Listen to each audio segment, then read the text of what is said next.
each and every day.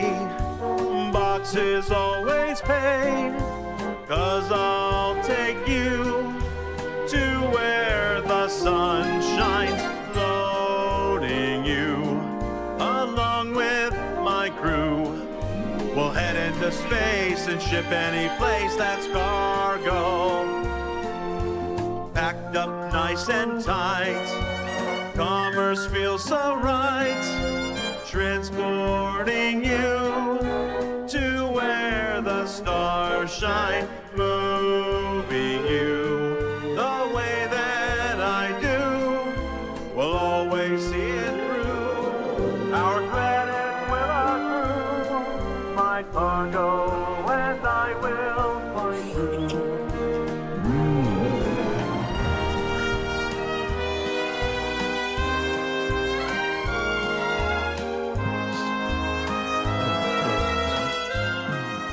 Oh, Hello. there he is. Hello. Right in time. You got the cue.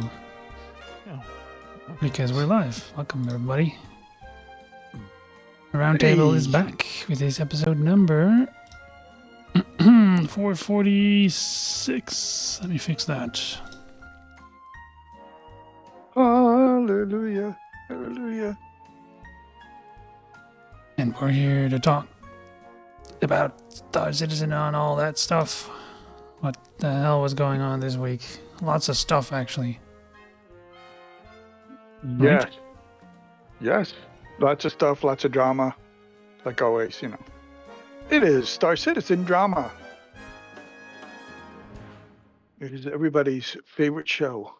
You know, So what like happened? it's a soap opera. Yeah, that's a good description. The biggest drama is obviously they rolled out 4.0 to Wave 1. Oh, God. Oh, God, no. No, not Wave 1. And as expected, it did not go well. You know, when you have such an influx of players onto a test environment, more things break than were broken. And basically, everybody shit a bed. You know? Hello, Shady. Well, yes. But But- I paid my subscription for it. Oh, they were stupid for doing that. Of course they are. So I mean, Oh, it's deleted. moron Oh, of no. the week. Moron of the week award for that person. He deleted the post, though. No, It's- he did the right thing. He deleted He- everything. he realized the error of his ways. He was like, I wanted the best. I wanted it to be my experience for Pyro, so I paid the $10. I want to save you guys, you know, your $10. Don't pay for it because it's going to be a horrible experience. Wait till it goes live. First thing that went through my head is like, dude, you paid $10 for a lesson that you're going to learn again when it goes live. Because when it goes live, it's going to be just as much of a clusterfuck as when it went to Wave 1. But did they... I'm assuming because it's 4.0 and people were like more excited about this patch, probably a lot of people purchased subscriber access just to get access to this patch. And just like this guy, we're disappointed with the fact that it didn't run well at all as it is with an EPTU. Well, welcome to Evo Caddy. Yeah, no shit. It's still not running good. And you know, But how much did they make? Like this, we saw a peak, didn't no, they? I mean, people. I have to, you know, it's like, how entitled have we become as a society Wow. that Okay. they're willing to throw money to get early access to something that isn't even freaking ready yet, just It's so nearly- that they can say, I went first. Nearly 200,000 more they're getting in 2 days. Mm-hmm. Ever since they opened it. That's crazy. Wow. just to get early access. Well, Yeah, I see. COG, thank yous for their Yes, for their CIG's like, funding. yeah. Woo, But woo, really, thank you. yeah, that's Well, just they're in for a lovely surprise when they've downloaded the patch and they join the server and they realize If they can join the server, they can't even get out. Yeah, exactly. sometimes they can't even get in. I mean, I've been messing around with it. Obviously, being Evo, and then 4.0, Wave 1, and when Wave 1 hit, man, I mean, it literally dumped it down Reddit into the is, ground. however, full of people taking pictures like, "Oh my god, it's beautiful! Look at this! Oh, it's Pyro 1!" and people are like, "Oh, the soundtrack's so amazing! Pedro Camacho over 9,000! Woo!" Pyro. I mean, it really did dump it. I mean, I was able to log in before and play. Wave 1 hit, forget about it. It just died. And the thing is like that's what CIG expects, Server error. right? It's because they have to have higher volume of people to bring out all of the problems. So they brought in a higher volume of people. It showed them some problems. So all weekend long, they've been collecting data, right? People coming in. I think Does it look different now? It does look a little bit different. The jump point has been closed for the most part, depending on which server you went to, making it hard to jump. So if you wanted to explore Pyro, you basically had to pick Pyro as your starting location. But yeah, I mean, they're getting all the information they need. They're gonna, try and throw a patch out. I would think Tuesday. I don't think they're gonna have a patch turned around fast enough on Monday. Monday would be an assessment day, really, of what happened over the Yeah, weekend, and then Tuesday or if Wednesday. Wednesday is usually the day. if they're gonna do anything on Monday, it'll be a .3 patch. Wow, everything went blurred there. Yeah. But I don't know if .3 is. Does he's .3 need any more patching? He's unconscious, is he? I don't know. It's ended there. Yeah, it does look different. Yeah, no, they did do something different. Oh, So look, Pyro 1. yeah, Yeah, we already saw that.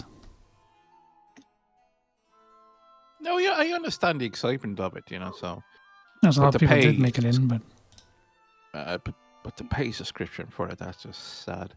But yeah, it is exciting. We've been just waiting so you can say you were first. It's like yeah, no one is ever first. nobody's ever first. Evocati's first, so deal with it. There you go. Pyro 4. Yeah. Maybe that's why they want to be first, just so they can take pretty pictures and post them on the internet and get Look at me! their views. Look at me, I was there. Server error. Yay! Yeah. Yeah, alright. You see, it's full of this stuff. Yeah. So that's the warp bubble effect. The broken Star Lantern and Polaris. You couldn't jump with them. Really? I think the jump droids were broken or something. And apparently they were earlier. Oh, that's not really. Yeah. I thought no, because I saw videos of Polaris jump through the tunnel. No, not back. I don't think you can go back from Pyro to. You know what? I just like. There was a ton I only ever jumped from Stanton to Pyro. I haven't jumped the other way yet. No, because Vega was showing it yesterday. A whole load of Polarises and Star Lancers around the jump point just abandoned because they couldn't. Couldn't jump. They just so they just like, okay, I'm out. Yep. But yeah, I hope this does get people excited about it. But we need to be patient here. This is it's gonna take a while. There's still quite a lot to be done here. The fine tuning of even getting in and getting out of the jump points are just it's still temperamental. Yep. The that's other really problem- the biggest thing is getting the jump points working, and the server meshing, because that's what it's all about. Well, I think there's another element, and this is probably why it was brought to Wave 1, because Evo Cuddy wasn't turning up in numbers because, well, all right, they went around sightseeing, but that was it. There wasn't really any gameplay. Right. The missions were all turned off and all that other stuff. Yeah. So, yeah. That's Well, that's another. because they basically want people to.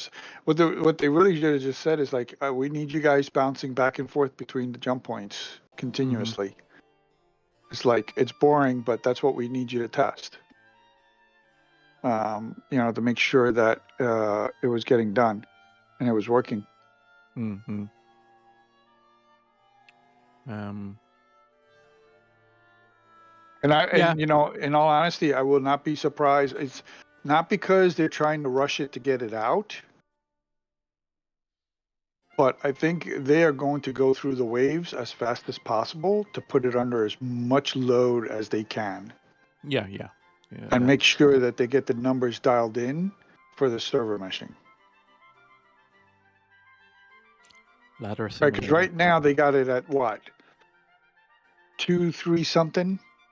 Yeah, it's 2380, I think. Right, so per it's server. So 380 per server? yeah, 380 Or per server. per shard? No, I think it's per server, and there's 2 servers per shard, I think, and each shard is a system. So it's about No. Each solar system is split into 2.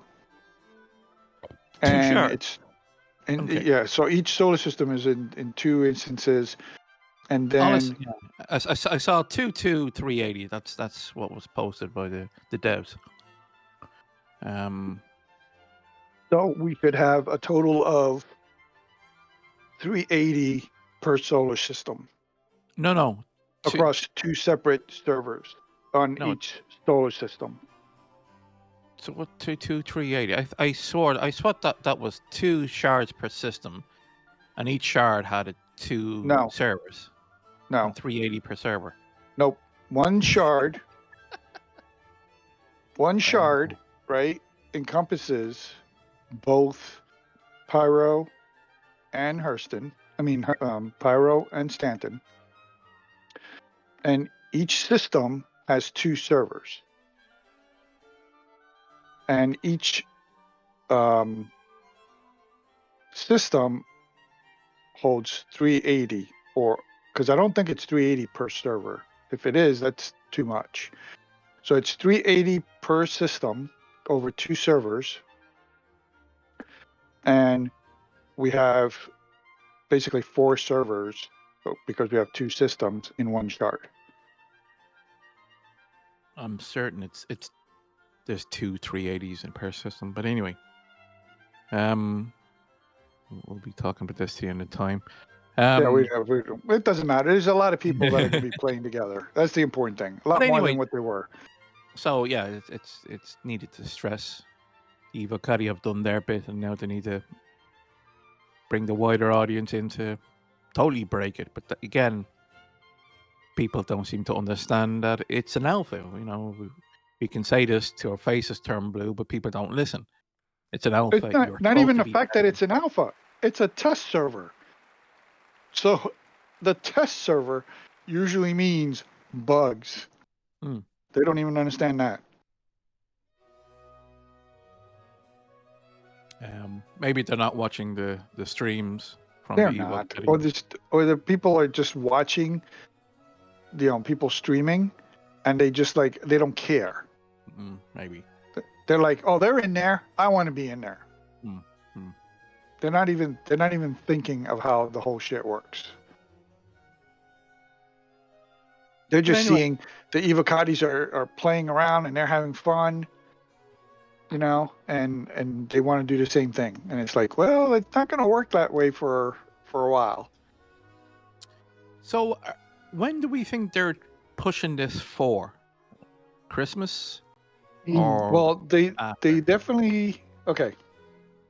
So a few shows ago, I looked at the calendar, and so Christmas week starts the 23rd, right? Or the 22nd, if you want to count that Saturday, right? And that is the 4th week in December. Okay. And I said they need to have it out to live by the 9th. So it gives them 2 weeks to get the shit stable for when everybody's on holiday break. Right? So if they were to have it to live by the 9th, that gives them 1, 2, 3 weeks from now to get this thing stable. Okay, so yeah, that makes sense. And it gives them 2 weeks after IAE is released. I think they successfully did that last year. That they got it out early, allowing their staff to actually have a break. A few little bugs here and there, but nothing major, I think. Yeah. And the reason, it's like, look, CIG, if you're listening, God bless you for putting up with us. But I want to tell you something. I have the utmost confidence in you guys. But when you put this to live, because it is server meshing, you guys do know it's going to be a major clusterfuck. And I don't care how good you are and how much time you put in, you are not going to get that shit stable in a week. Get the 2 weeks in so you can enjoy your vacation. Because you're going to need it. The balancing act. Good name for it. Yeah. Quantum fuel consumption changes. I've heard a couple of people complain about that. mainly downsizing of tanks. Wait till 4.0, baby. Wait till 4.0.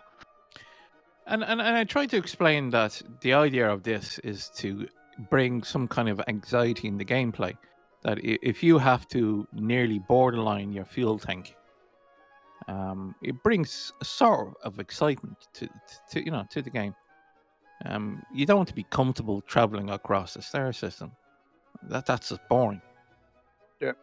So Well, if you need, if go you ahead. need to get somewhere really distant, it has to have consequences, and barely getting there should be one of them, I think.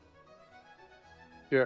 Well, the thing is like, you kind of knew this was coming, right?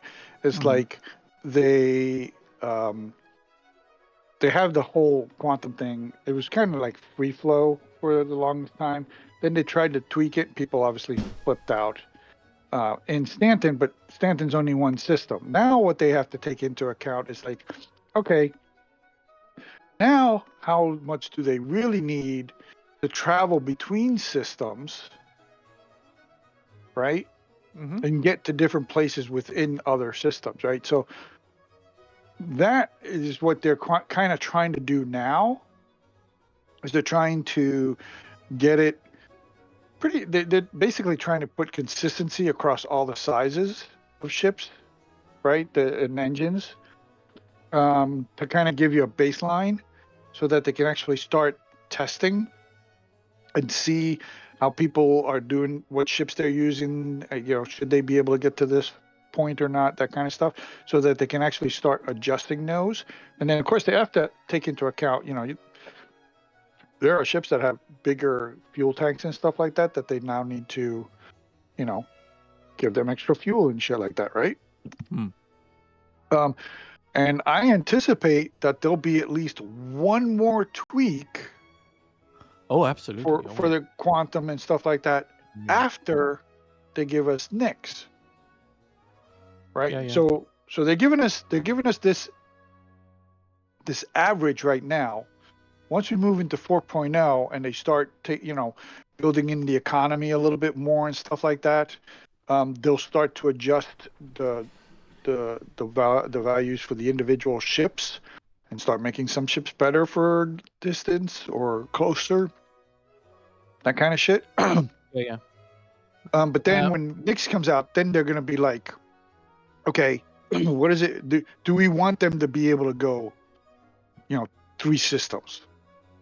Or do we want them to have to stop in between, It's like, because there are going to people that don't want to stop at Pyro. They want to go straight to Nix. Although Nix is just as much of a pirate area as any place else. But they're going to have to start, balancing that again. For how far do we want these ships to really be able to go, based off of their role? Well, I think regarding jumping from one system to another, that should force you to refueling each system. I think. Regarding going across a system, that's a different entity. It's still save fuel, right? You got to use your quantum fuel to get to the jump point. No, we understand. And then you got to have enough quantum fuel to make the jump. But I think that's how they should look at it. That say, jump, going through a jump point, should use a lot more fuel than say going across a star system. So therefore, when you get to the far side, you need to refuel.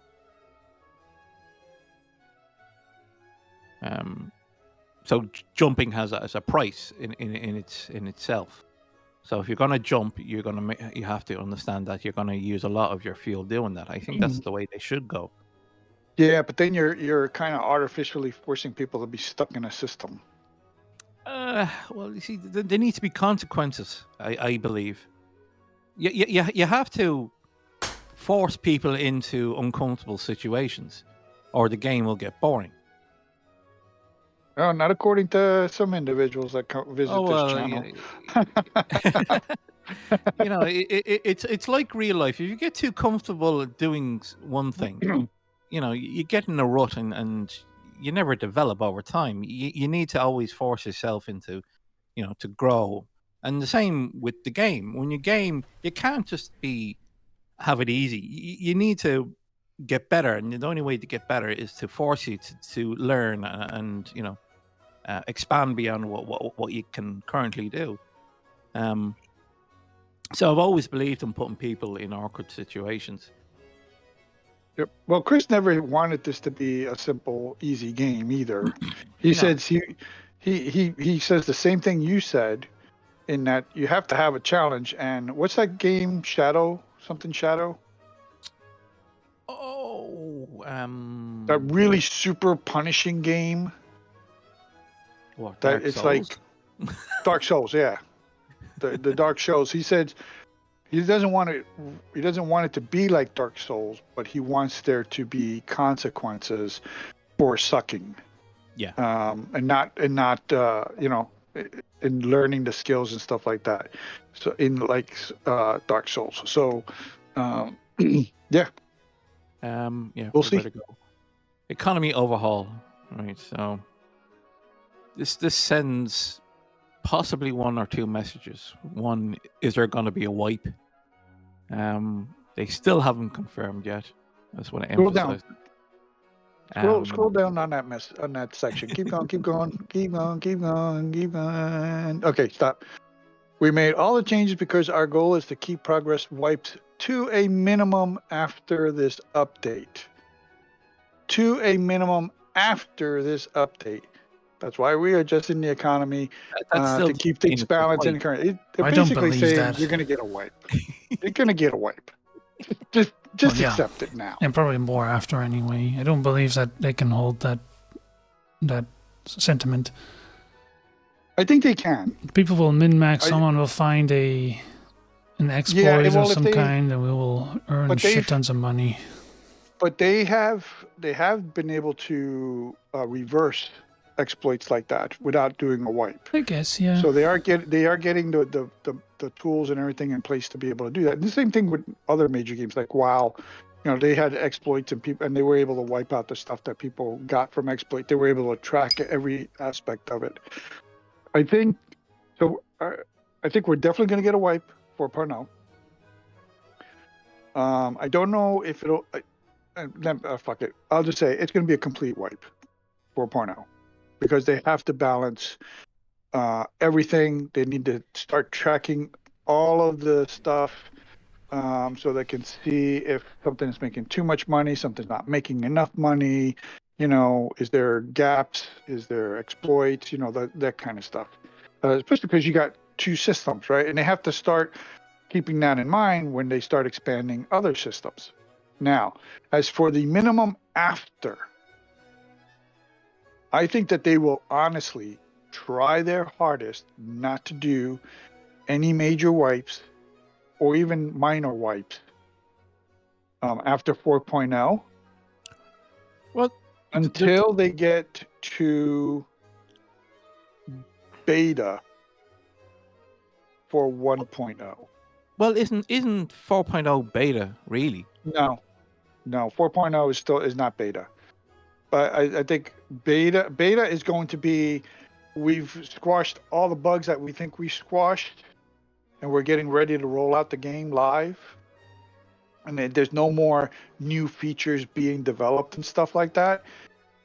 And I think once they do beta, and Chris has said this once a long time ago. He says, I would like to have the universe when it goes live to already be alive and fleshed out, right? And people having already expanded. And the only way you can do that is by not doing a wipe during the beta, right? So all the experienced players, all the people that have accounts and are in the beta will flourish, right? Because they know what to do, where to go, and stuff like that.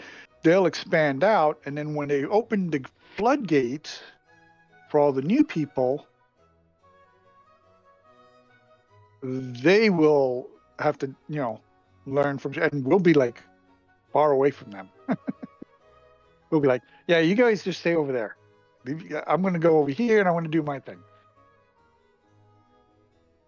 Ammo.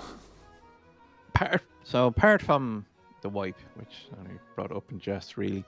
So the major change really is the price of everything. And now that we have 2-star systems, there will be 2 economies. And both are quite different, aren't they? Price-wise. They are, but from what I've been noticing, not by much.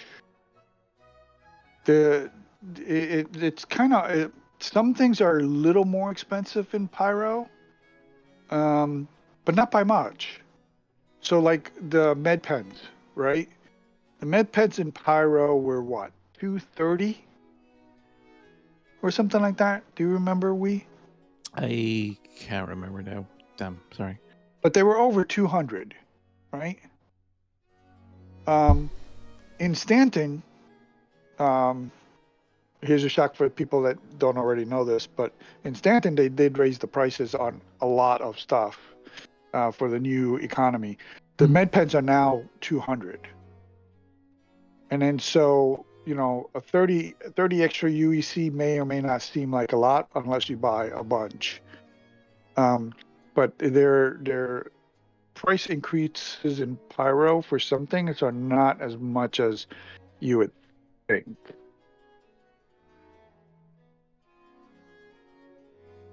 But it is more expensive. Oh, hell yeah. Oh, yeah. I haven't, I should have. Well, I didn't feel like going to Pyro.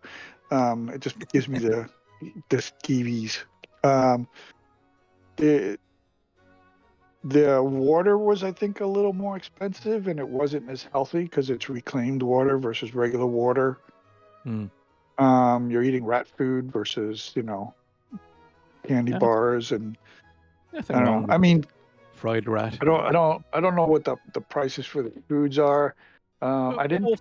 But they're small items anyway, so that's I don't think that really affect it. I think more prices of fuel, repair.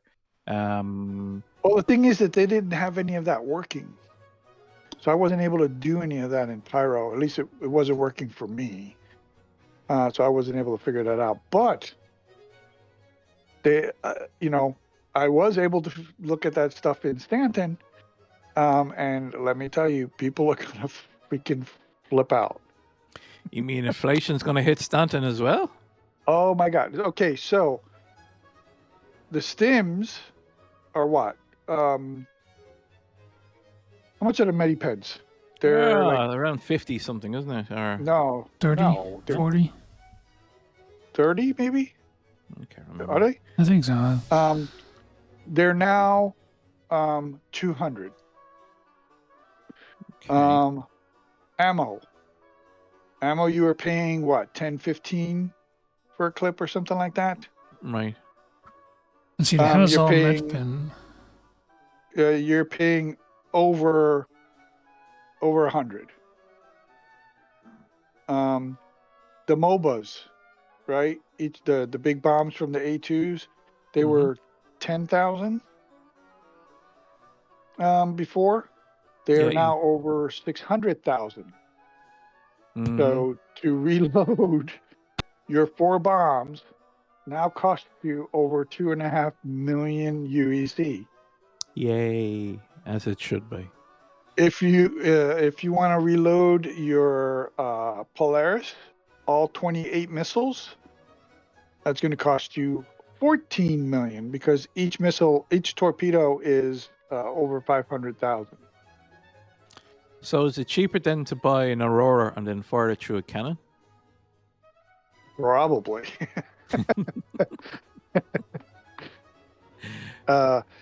Price of fuel has gone up as well. Quantum. So I did a quick test. I took a Starfarer and I tried to load up the fuel tank, one of the fuel tanks, both in live and in on EPTU. It cost 1833 per SCU of fuel currently. And then if you do it in 4.0, it's 2,500 per SCU of fuel. So a 30-something% increase. So fuel's gone up. Weapons have gone up. Weapons have almost gone up by double. Ship weapons.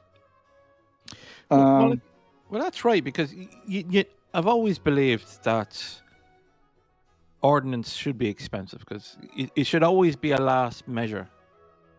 You know, people are so freely killing each other, but that should be at a cost, and the cost is the price of ordnance. Yeah. Oh, I remember some of my org mates talking about how they would buy hundreds of rounds of fucking ammo or clips because they were so cheap. Yeah. You know, and they would just they'd walk around in a backpack full of freaking. It's like not anymore. Nope. It's like everything is like super expensive now. You are not that 5,000 UEC you start with in game.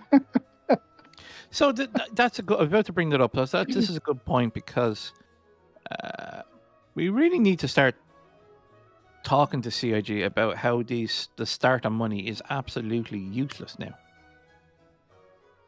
I mean, Well, I mean, like 5,000 is nothing. Some packages have only 1,000. but I guess basically, you know, it's enough probably for your starter ship, and that's the thing you got to remember, right? It's all based around your starter ship.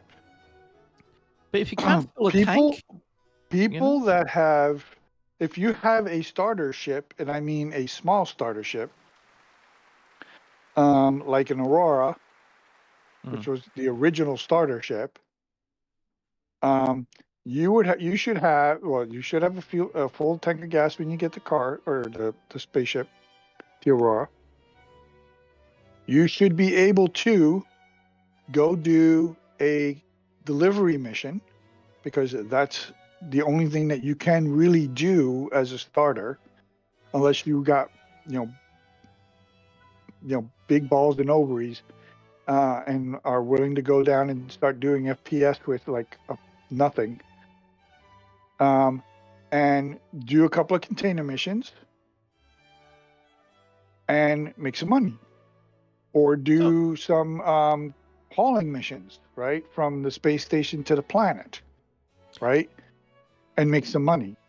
So let's walk through this, because I think the margins are extraordinarily thin.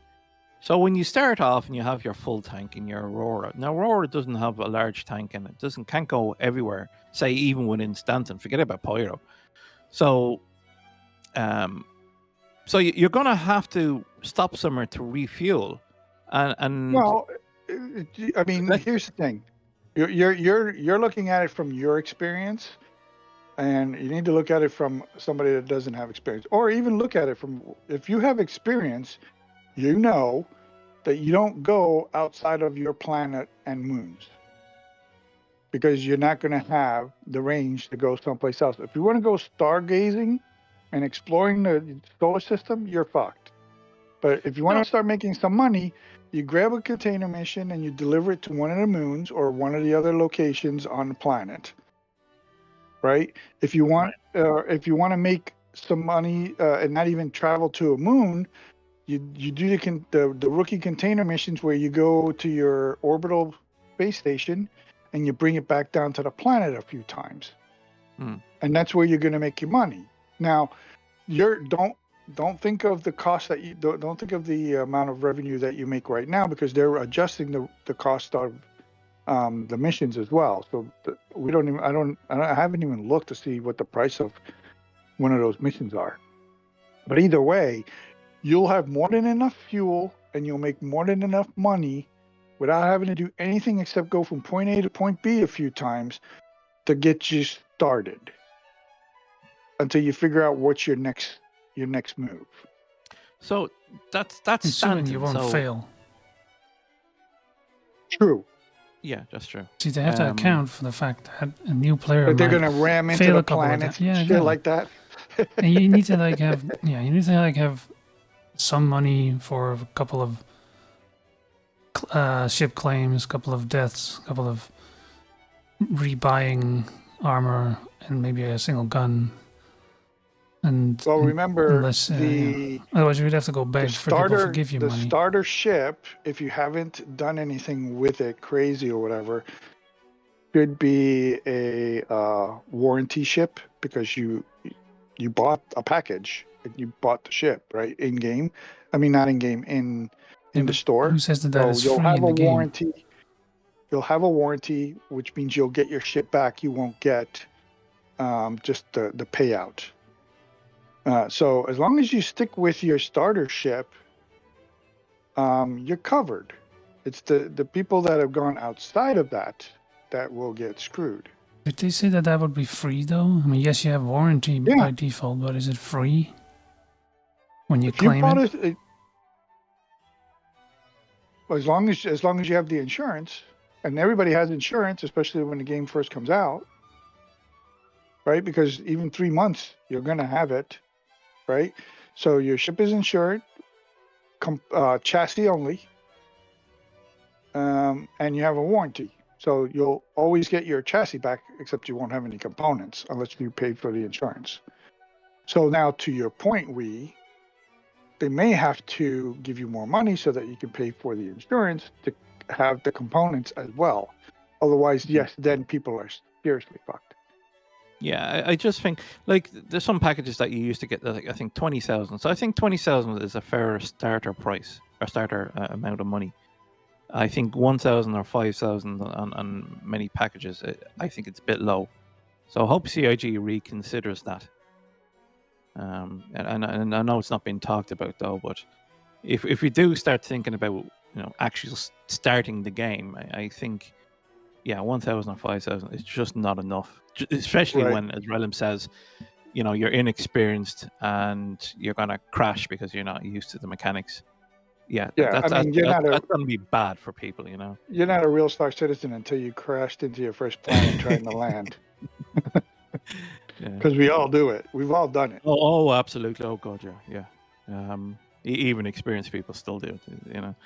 But Pyro is a different beast altogether because it's much larger and everything's spread further. They really should not let people start in Pyro. Well, see, isn't the whole goal that you can start anywhere? in 1.0? No, Within the we don't know. 5 We don't seconds? know. No, we don't know what the goal is. So you think they will start you say in Stanton or Terra or whatever? They'll let anybody start. I mean, they'll probably let people start in any of the 5 planets. 1, 2, 3. Yeah, any of the 5 planets. Which, it's like, okay, but if you don't know anything about Star Citizen, you haven't played and shit like that, and you want to start in Pyro because you're like, I want to be a pirate. It's like, you're good luck. Yeah, but you have to allow them to have make that I'm like, mistake. fine if you want to, but it's gonna be painful.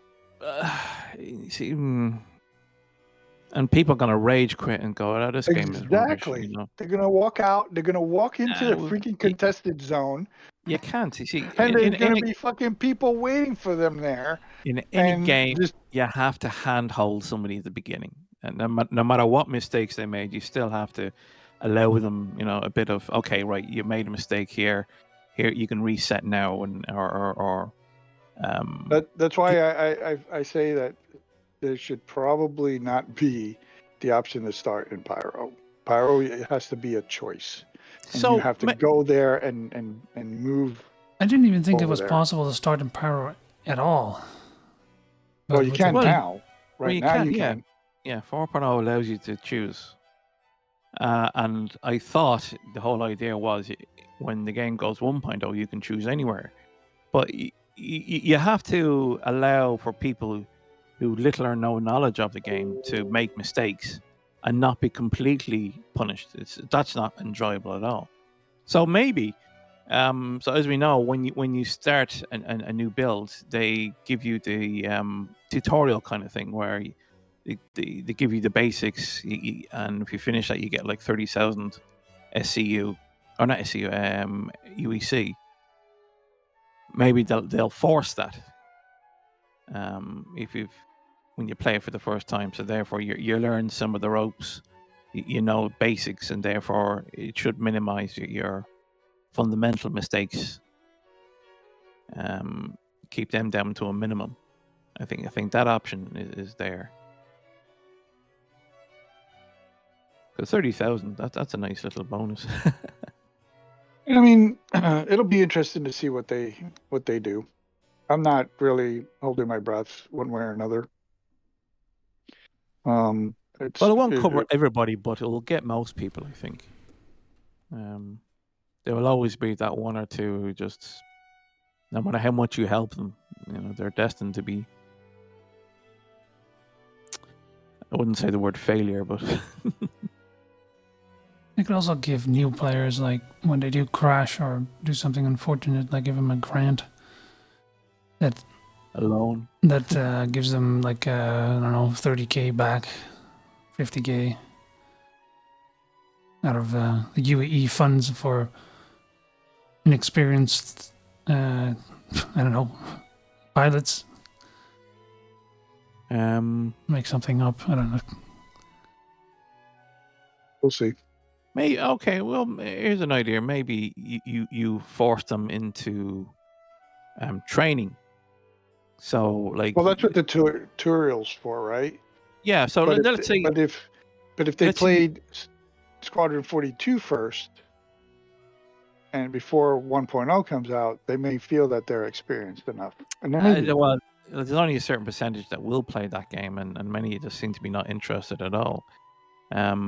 I think this is where Arena Commander can come to its own. That, let's say, okay, you've crashed a couple of times. The game now strongly recommends that you complete this tutorial. Therefore, you're certified to fly this ship, and you get a little reward at the end of it to help you along, that kind of thing. Or am I being too nice? I don't know. I mean, wait a minute. We saw this video before, did we? Yeah, that ship flying off.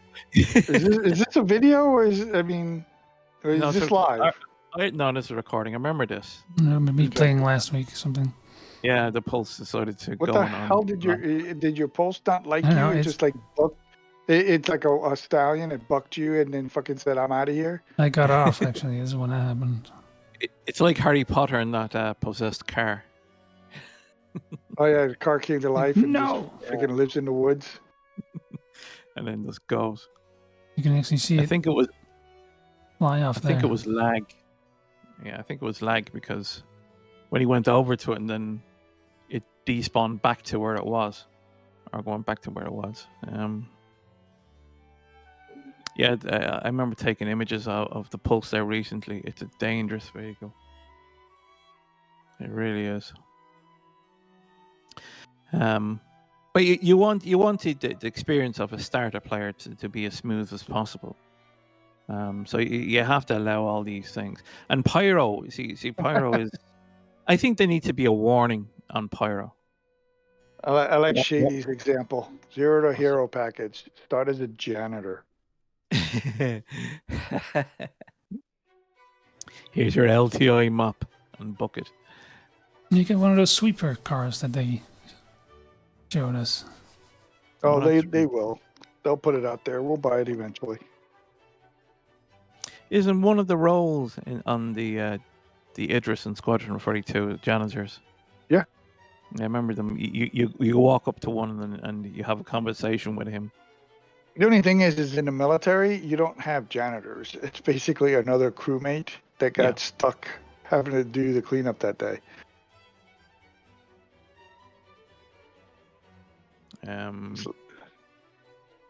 But I think His in deck Star crew. Citizen there seems to be a set crew of maintenance and general cleanliness. I don't know what to describe them as.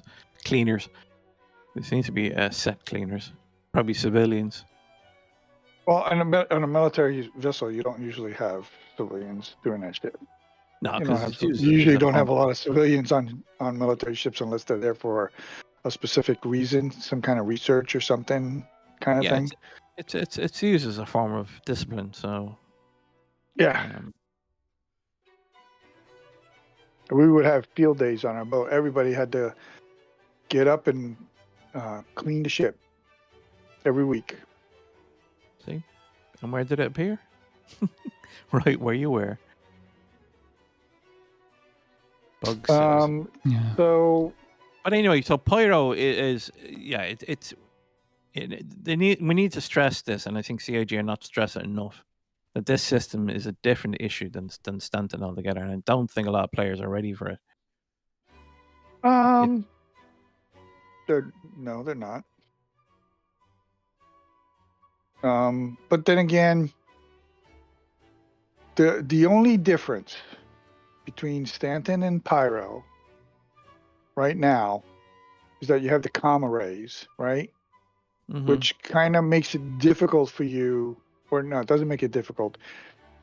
It makes you reconsider, in some cases, whether or not you're going to fuck with somebody, right? It keeps the honest people honest. The people that don't want to be honest, they don't give a fuck. They're just going to go ahead and kill you. They do it, right? And then they go and they either go to jail and escape, or they do their time, they get out, or they go and, clear their record, I see videos all the time. People just go, they kill people, take their shit, move on to the next, right?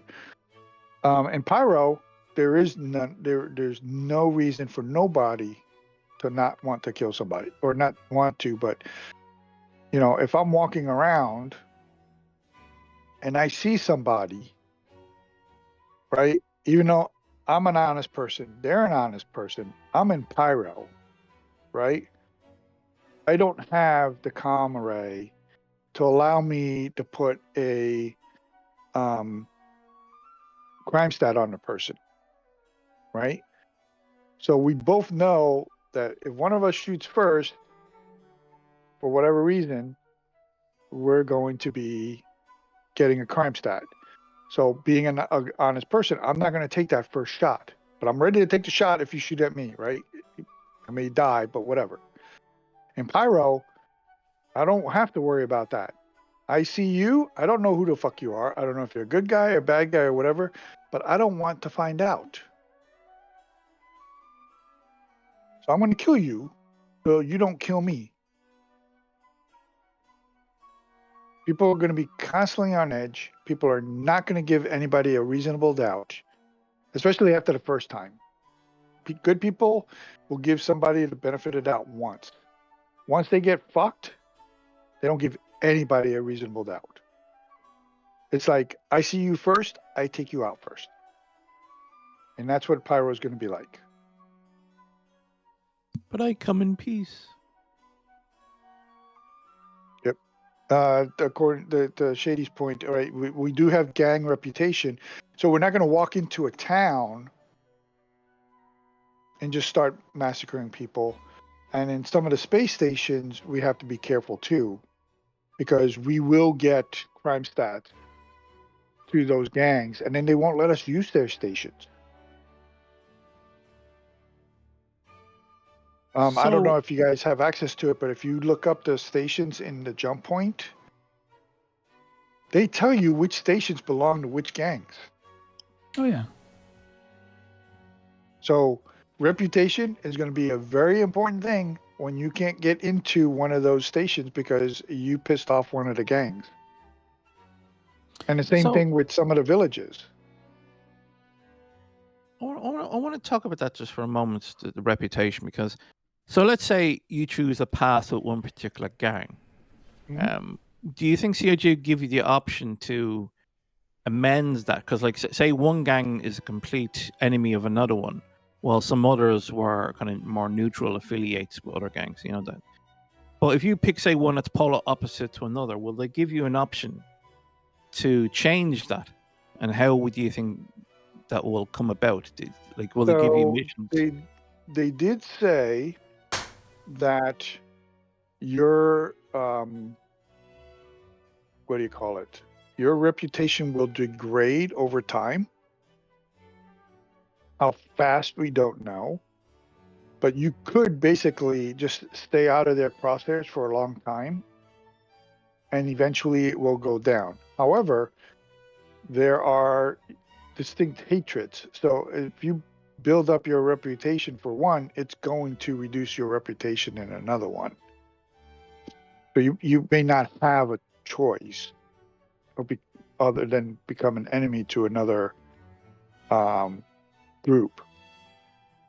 And then you always have the option, start killing your own faction so that you can gain faction with the other group and eventually flip. However, I'm sure that you would probably be hated by both sides before you actually get to be able to flip over to the other side. You know what I mean? Yeah. Because you're killing your guys right there and then, and you only get a small amount for the other group unless you do their missions. So it'll be interesting to see how they implement that and how they balance it out. But I'm sure there'll be ways to kind of do that. Yeah, because people will probably get bored being one faction and one thing. Well, they got what they wanted out of that Sprint it one all. faction, Yeah. right? Now they want to go to another faction and grab the shit from them. Yeah, because if they are going to give like rewards for being a part of a faction, like we saw the preview of the paints for the different factions. So yeah, I'm just curious about that. There will be people who want to change.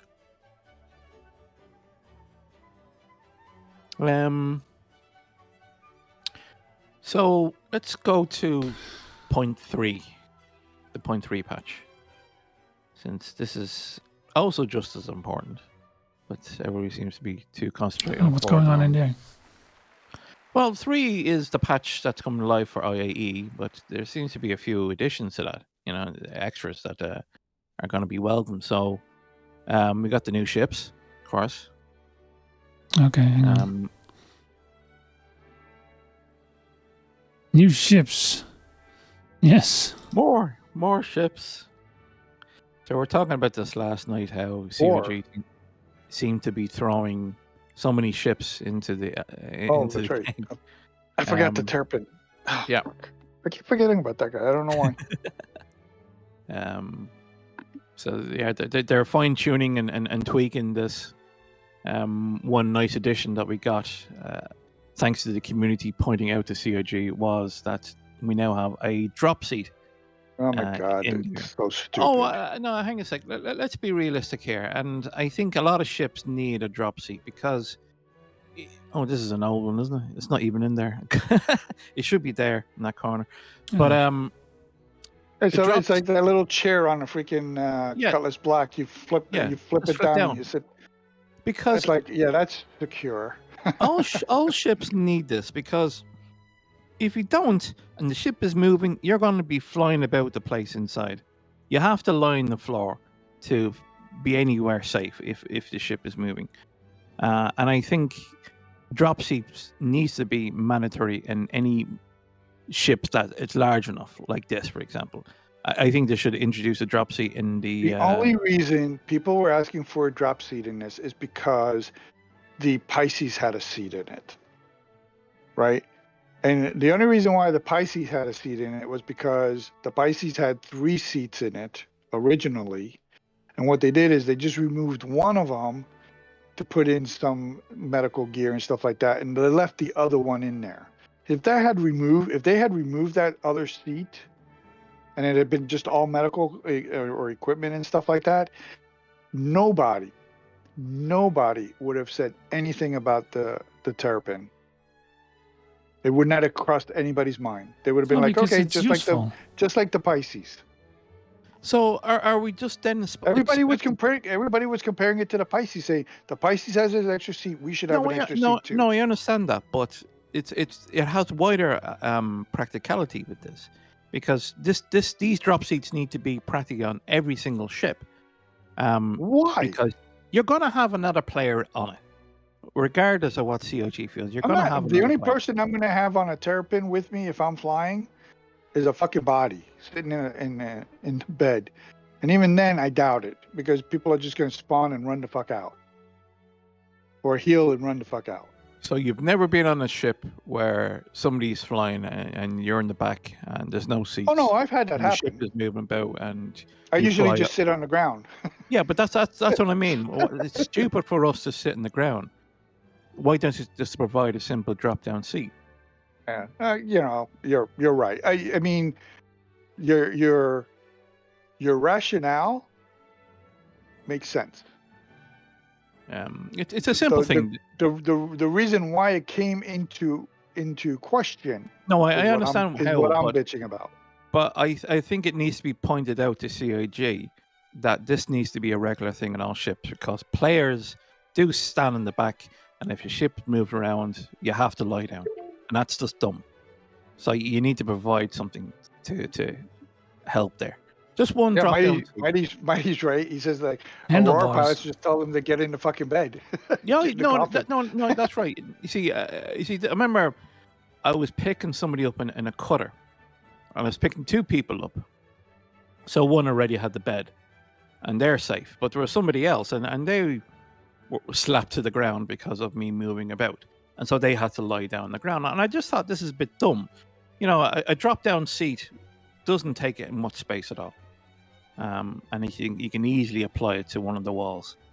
They could have they could have done. They could have sat in the toilet, actually, now that I think about it. Again, you're not wrong.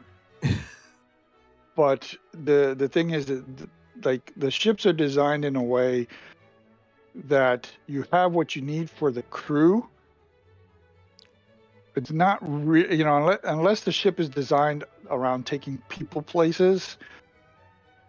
It's not set up that way, right? Your cutter was set up for just you exploring the world and doing your thing, not bringing a bunch of people with you. Well, they would expect you to be in a bigger ship. It was a rescue, shall we say? Well, I mean, I'm not. But again, I'm not saying that what you're saying is incorrect.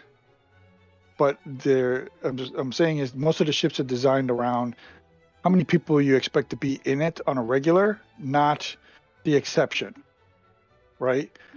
If you're going to be doing a rescue, you probably would do it in a rescue ship of some sort, or a bigger ship or something, not in a cutter per se. But that's the way the designers think, not the way players think. The cutter was perfect for what you needed it to do, which was grab some people. And having a little drop seat would have been a good thing. It's strange that CIG didn't think of the seat first, because normally when you rescue somebody, there might be somebody else with them. So They got higher level things to worry about than that kind of, level of detail. That's where the players come in. It is our out of the box thinking. Yes. And I remember Exactly. you were discussing this yesterday, and I remember you saying that the person injured is your bounty, and you want them to be alive so you can bring them in. Yeah. And it'd be handy for you to come along because you accidentally crashed your ship, and so you have a nice, comfortable seat to sit down, keeping an eye on your injured bounty.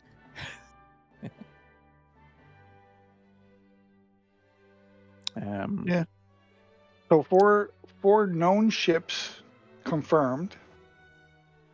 What about that fifth ship? So let's talk about the other ship for a second, the Intrepid. So again, people. Okay, conclusions. They whinged. Let's get straight to the point. They whinged, and the design here. I don't know if you can see that gun there. The housing around it. I gave out about this last time. That the housing just looks too bloody big for the gun.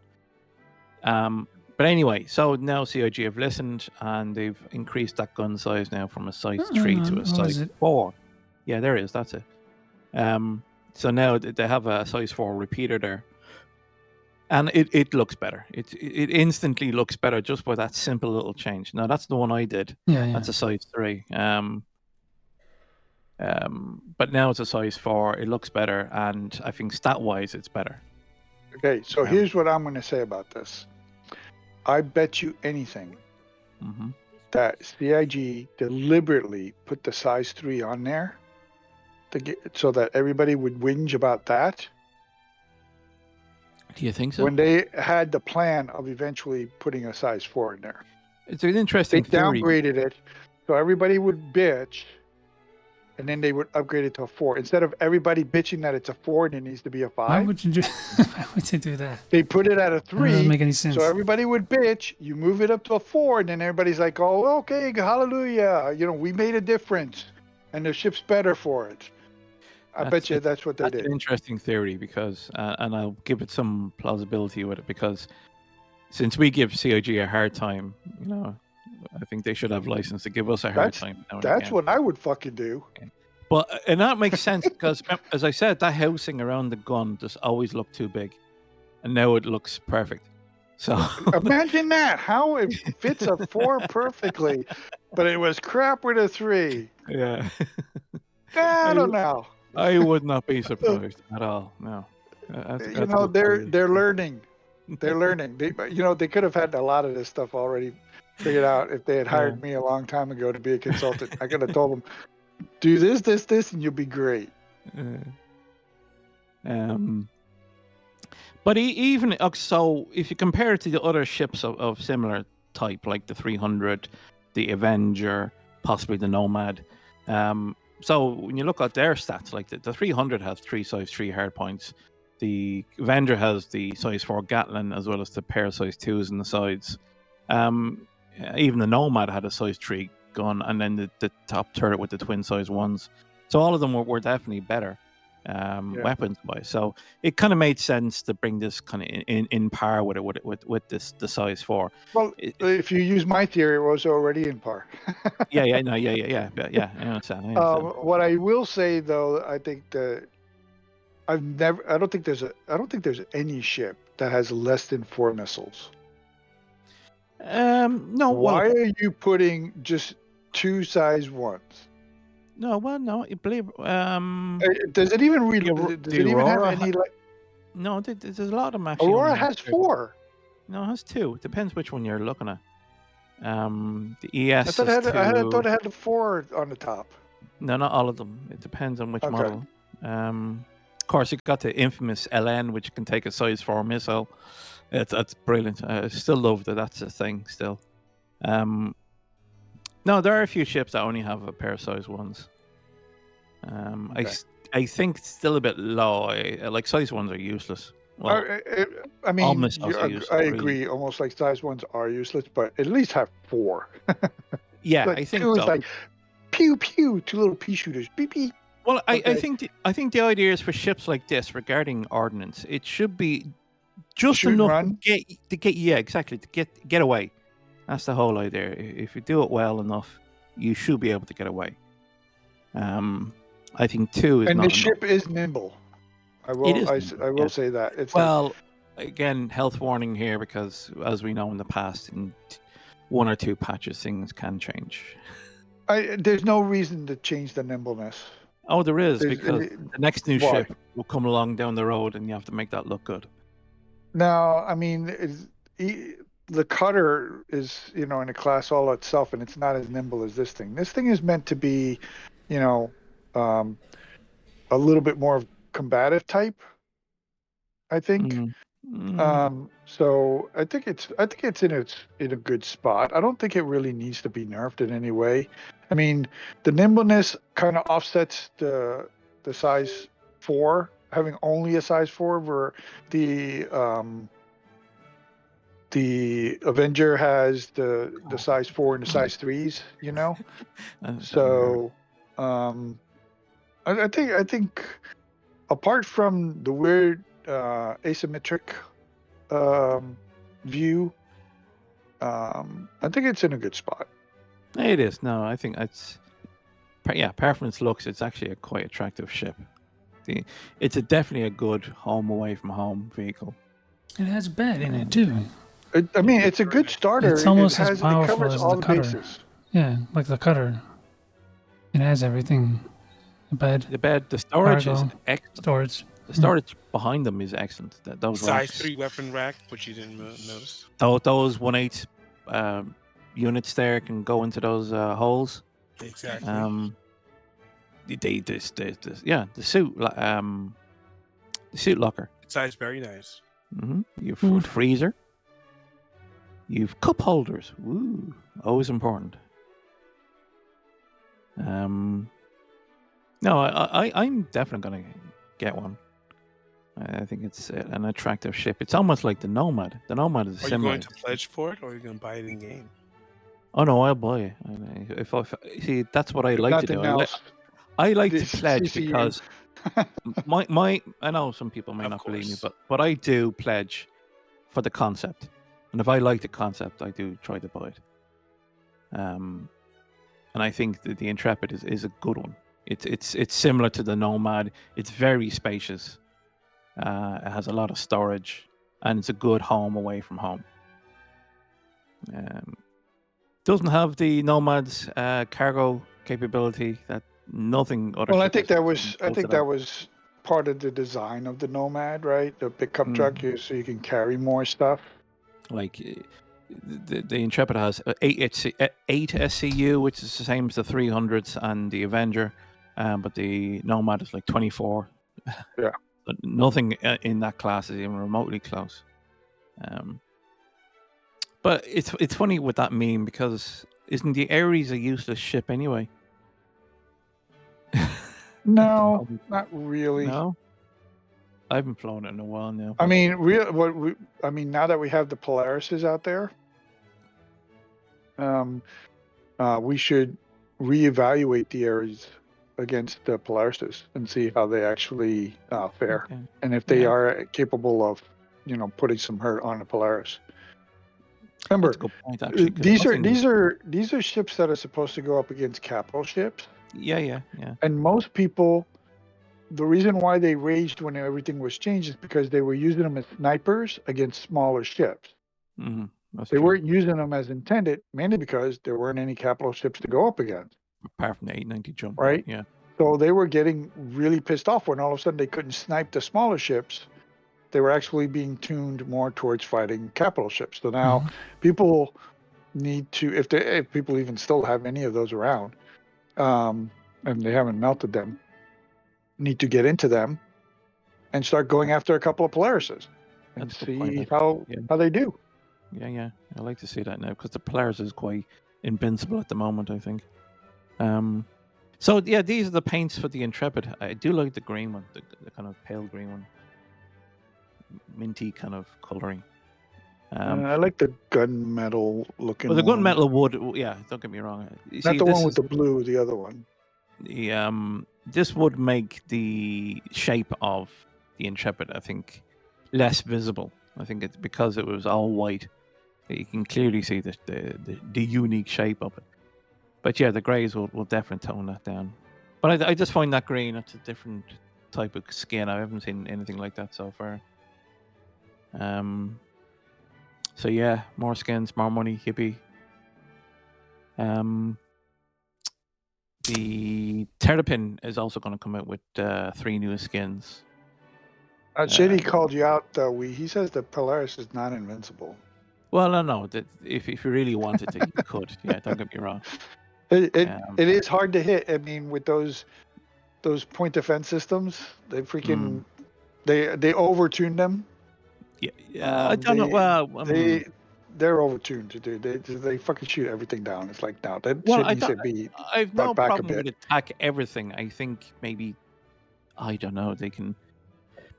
Maybe they have to cool down or something. They just reduce the hit point of the PDC/patch. It's fucking tuned. Yeah, Terrapin finally getting more skins. It wasn't that long ago when the Terrapin had no skins at all. That mustard colored one or whatever the hell it is. But Actually, the medical I don't like the blue one either with that highlight, that fluorescent green highlight. I don't. I might the white one maybe, but I don't like the first two. Wait till you see the Halloween one. So the I other think I've vehicles, seen the Halloween one. The other, what, the purple and bright green one? Yeah, I've seen that. I was like, So the other 2 vehicles that are coming out is the other, or 2 of the other Mark II F7 Hornets, the Tracker and the Ghost. These are the skins for it.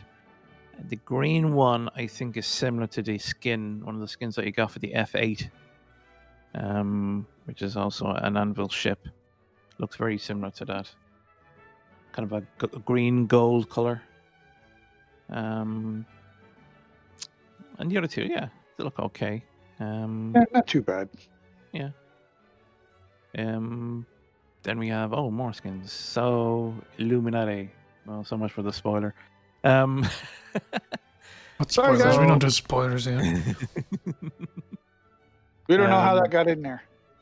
Yeah, we put so much effort in the chat and in our Discord channel to not spoil it. But anyway, Illuminati.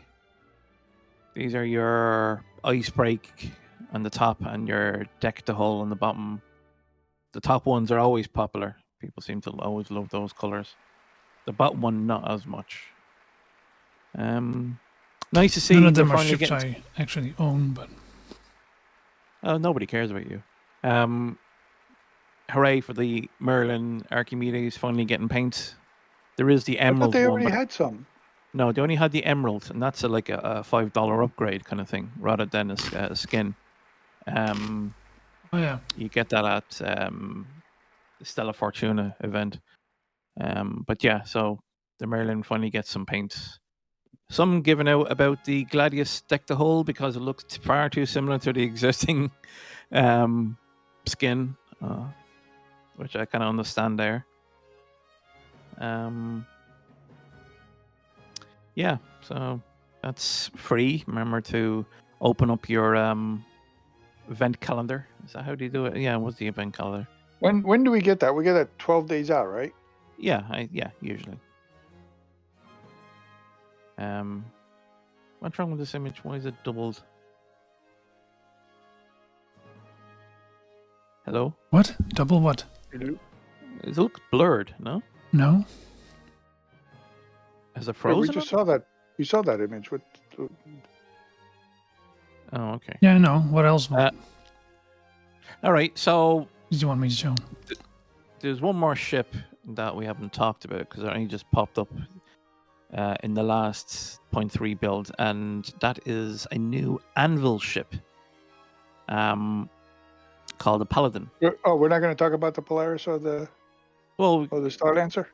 well, I think we talked about them last week, really, didn't Alright, we? yeah, I just Remember, I gave a giving you bloody hour plus tour of the bloody Let's Polaris. all People answer can't Dude, forget tag that. had a You spent like Q&A. 2 hours on that ship last week.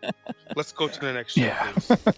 So yeah, we did all this. We won't be getting that anyway. The point 3 won't be getting that probably No. till next year. But yeah, so a new Anvil ship popped up called the Paladin. You can see it on the IAE event show floor. You know, the site map that you get to tell you where the ships are. Uh-huh. And in the hologram room, you can see one that says Paladin. So what we know about it is that it is a gunship, and it's believed to be around Carrack size, around 120 meters. So that's kind of similar to the Hammerhead. And it's supposed to have an array of turrets and ordnance. Yeah, so this was surprising. Though not, because CIG always have a big ship for IAE. It seems to be traditional now. But yeah, this seems to be a competitor to the Hammerhead. I'm not sure if we need it or not, but obviously CIG does by throwing out all these ships in a short space of time. They obviously want to adjust their funding, falling behind last year. And this I is a don't good way. understand. I mean, why do they keep wanting to build these capital sized ships knowing well, I mean, they know that people are going to buy them, but I don't know why people are wanting to buy these ships. Maybe they have to wait until 4.0 comes out and it fucking really smacks them in the face before they realize I can't afford to be flying around in a fucking capital class ship because it's super fucking expensive to maintain. Well, yeah. Well, you can apply that to anything now in this game. A lot of our players, a lot of the backers, even the long-term ones, still haven't copped on yet how expensive their ships are going to be. Which hopefully shall make the smaller ships more attractive. When they go to try and fucking reload their Polaris because they got all freaking happy and fired all 28 torpedoes in one fucking round, they should hopefully wake up. They're compensating when they have to refuel it because they jumped across the system multiple times and used up a lot of hydrogen fuel and all that other stuff, and they have to pay thousands upon thousands of UEC for refueling. Maybe they'll wake up. See, I have to believe that CIG are being sensible when they come out with these concepts. They say, well, this ship really is for multiple people, properly designed for orgs. But us backers don't pay attention to that. We think we can solo the whole bloody thing ourselves. But this is designed for orgs. This is designed for several people to operate properly. You can do it with 2 people, maybe, but it'd be extraordinarily difficult and have major consequences. But I don't blame them coming out with something like this. There's no harm. They're compensating shady. But it'd be interesting to see what it is like compared to the Hammerhead. Are Hammerhead owners going to jump ship and melt that or upgrade to the Paladin? Maybe they're bringing out the Paladin because it is newer and therefore doesn't need to be redone like the Hammerhead needs to be redone. All the relay points and components. Well, I'll tell you what.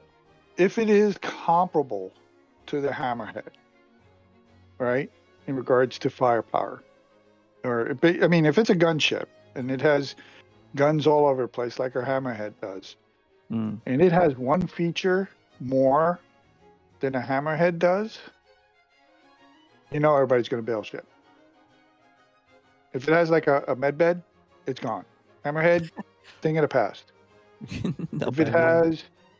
If it has a better constructed cargo area where you can like bring in a vehicle and carry cargo and all that other stuff, Hammerhead, gone.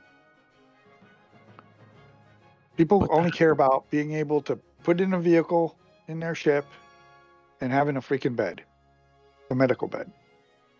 But the Hammerhead has a gallery. Hammerhead has a hole in the middle. If you're lucky, they Yeah. shoot the hole. You'll fly yeah. a Merlin through it. I mean, really, it comes down to what are the features that it's going to have that's going to make the Hammerhead obsolete. But the Perseus Shady is still new and hasn't been done yet. So when they're flushing that out, they can bring it up to gold standard pretty quickly. But Well, ships like that. Go ahead.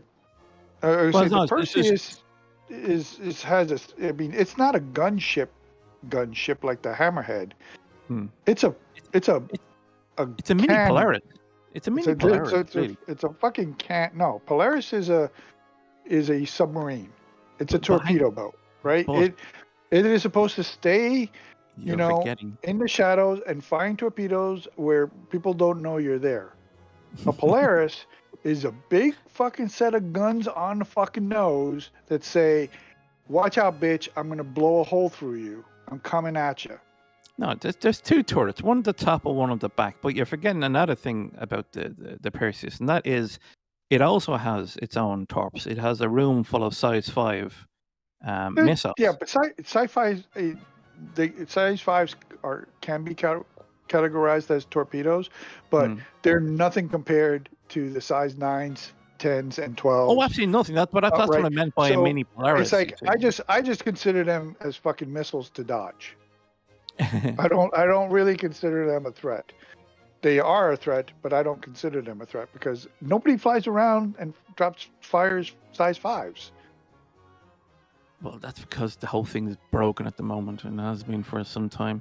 I mean, for the Perseus, the size 5s are meant to be fired at other capital class ships because they will hopefully do, significant damage, or some damage, or keep their point defense systems busy while they wail at them with 2 size 7 fucking guns.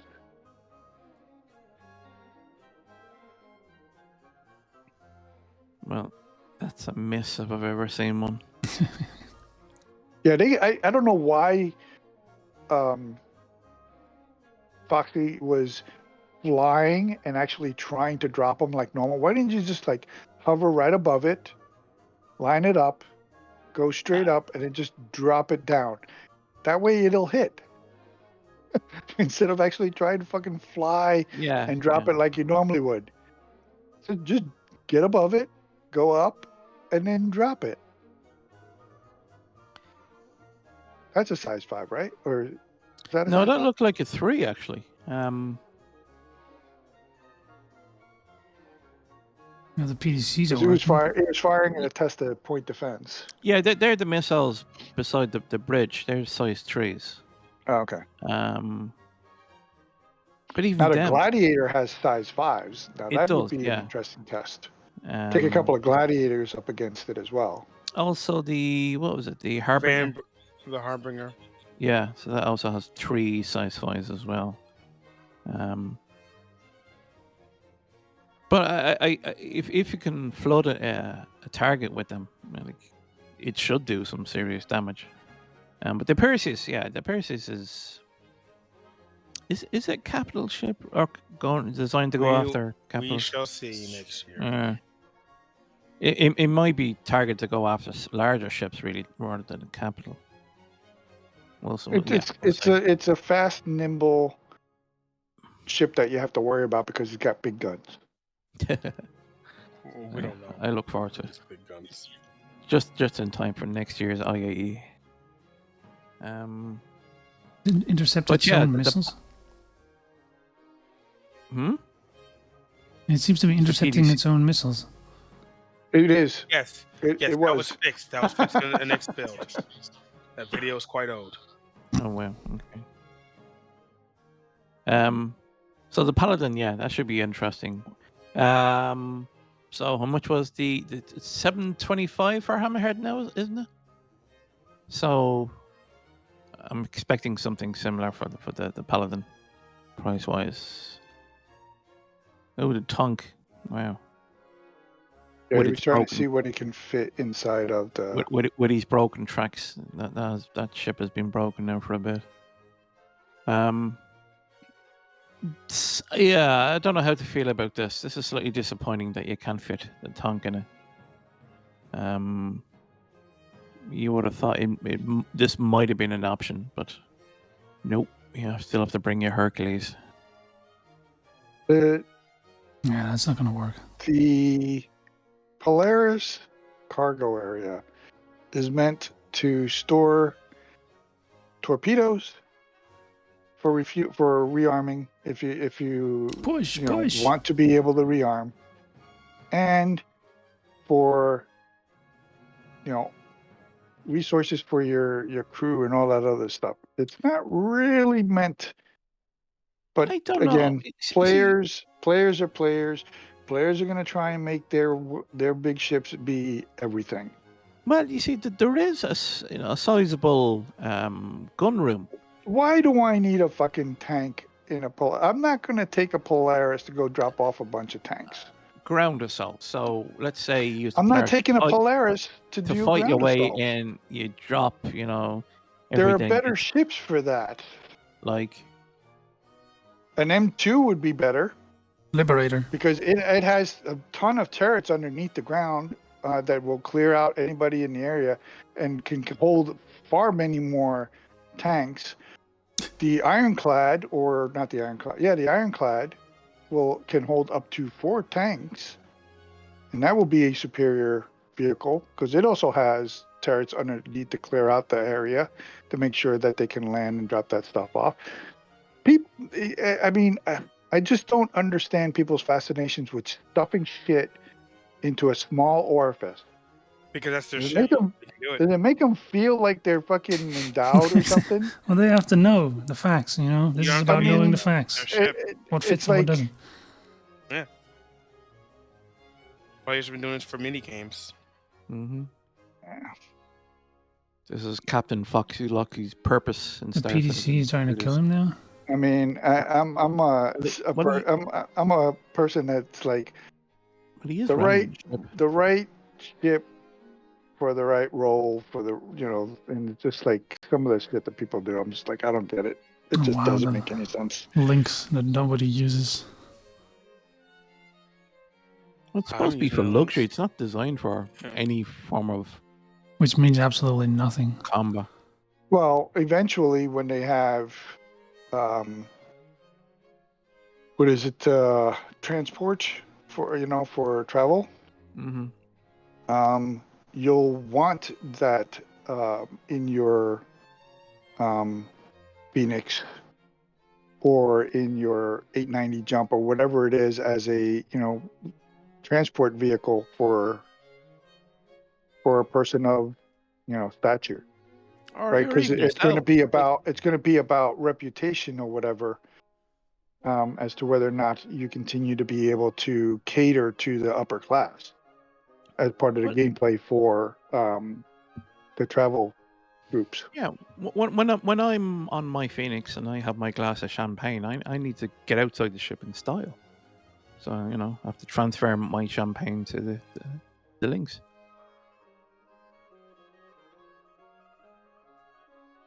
And go, look at it, all those riffraff outside. Must have taken a while for him to get it this all. Oh yeah, it took spawned him down here. a lot. He said it took him several hours. Yeah, all right. Well, he usually has a bunch of people with him to help him now. Yeah, he's got a guild now, or is part of a guild that humor him or help him. Humor him. He's been part of an org for a while.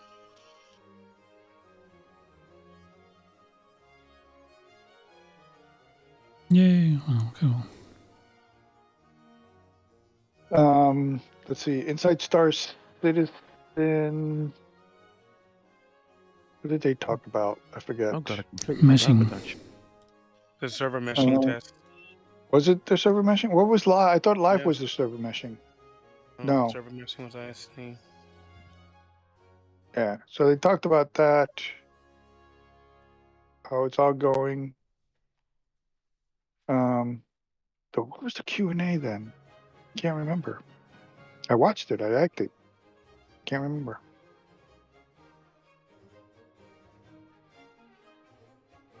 I wonder, did this help encourage people to pay to gain access to 4.0? They probably saw this and go, "Oh, I want this. I want to get in." No, I mean they did highlight all the problems that they were having and how how they had to develop it, and how they put it in and it broke, and then they put it in and then it broke something else and all that crap. So that's the kind of stuff that they need to watch before they go into the test servers, So that they can kind of understand and not get all bent out of shape. So this, in a way, this was an important show because it did highlight that nothing is perfect, and especially with CIG, they developed something and then something else popped up, rendering the first piece almost useless, and they had to do try a different method altogether. And this is the state of software development, that all the people who complain about why Star Citizen taking so long, well, this is the reason. They have to try solve problems that never been solved before, and they did solve the problem, but it created another one. And you can't foresee that unless you actually do it. So I wish a lot more people saw that episode, because it did highlight that that development is not perfect, and trial and error. That's the word. Trial and error it was the theme really of the show.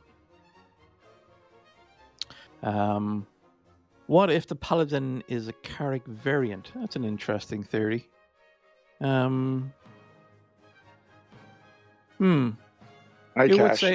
that's something from the past. Okay, good. iCache, wow. I doubt it. Well, it could actually. It would kill two things in one go, because the Carrick needs to be redone.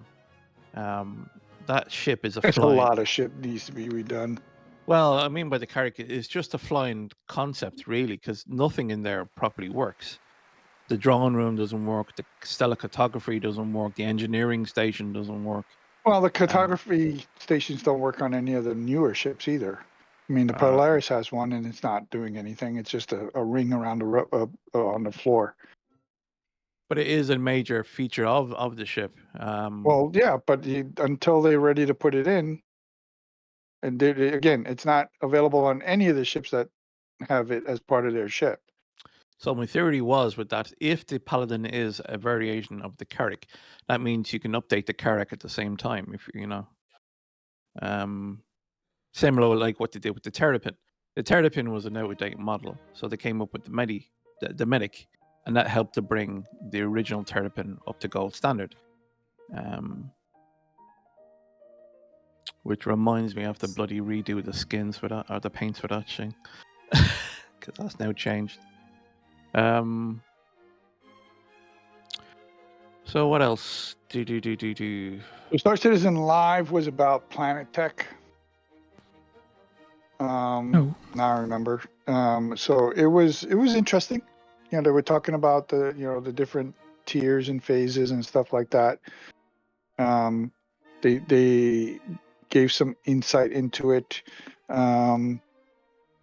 Not everything is going to come out at the same time. Everything's going to come out when it's ready, when it its predecessors are available, and this, that, and the other thing. But they are definitely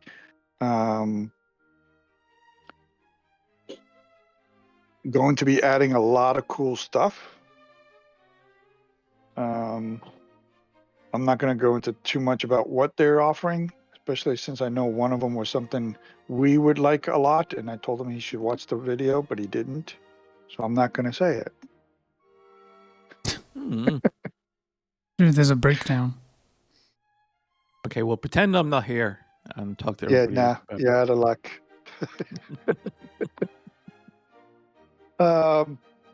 They did talk about roads. I'll leave it at that. And what's the status of that? I said they talked about roads. I'll leave it at that. What's the status? Soon, TM? No. But they did give a light at the end of the tunnel, so there you have it. So I have to wait another 3 One years. one of the cool things that they said, which was really interesting, is somebody asked if they eventually plan on having the planets or the moons and the planets orbit, actually go around the sun and Orbital the moons mechanics. and the planets and stuff like that. And they said, oh, they currently have the technology to do that. They just have it turned off. Wow. Okay. Okay. Really? So they can, if they want to, flip a switch, literally is what he said. They can flip a switch and the planets and the moons would start orbiting. However, it's a big however, our quantum system is not built to support it. So it will totally fuck everything up. So that's why they haven't turned it on. Whether or not they even plan on doing it, who knows? But they would have to redo the whole quantum jumping and all that other crap first, and calculations and all that stuff before they were to do that, and they would have to take that into account, obviously. But that I was like, I was surprised that they said, "Oh yeah, we can do that now. It's just we have it turned off." I'm just like, you know what? I don't care if the quantum doesn't account for it, and I end up in the middle of nowhere and I have to make multiple jumps. Come on. That would be so fucking cool.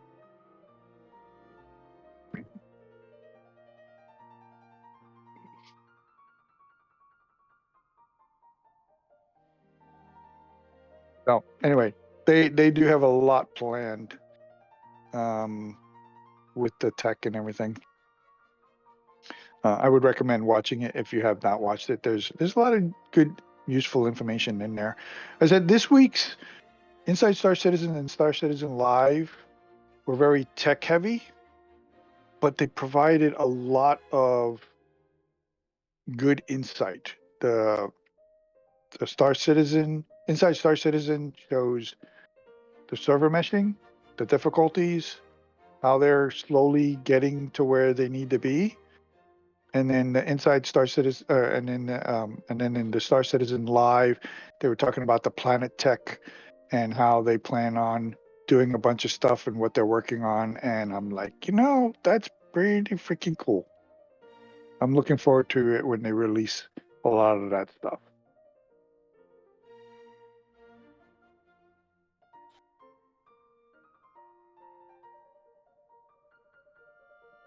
Slowly. Keyword slowly. Yeah. Slowly is the correct word.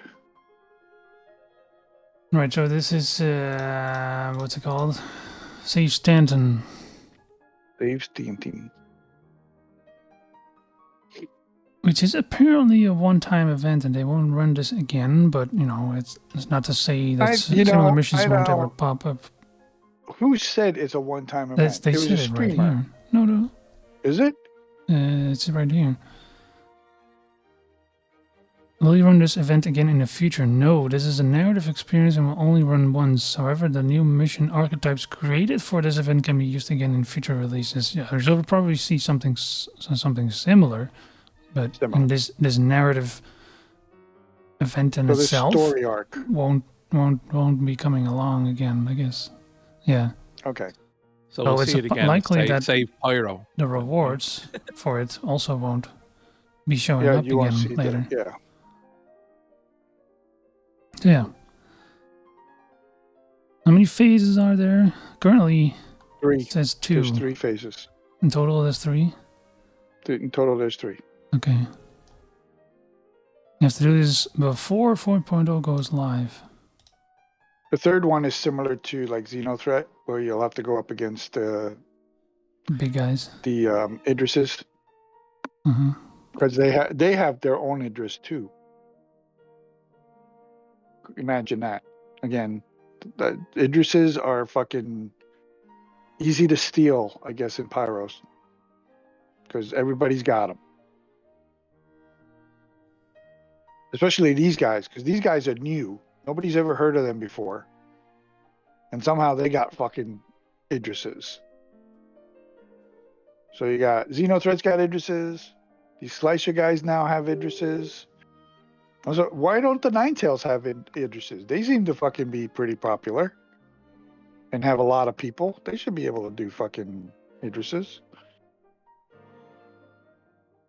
It's just me being, facetious, I guess.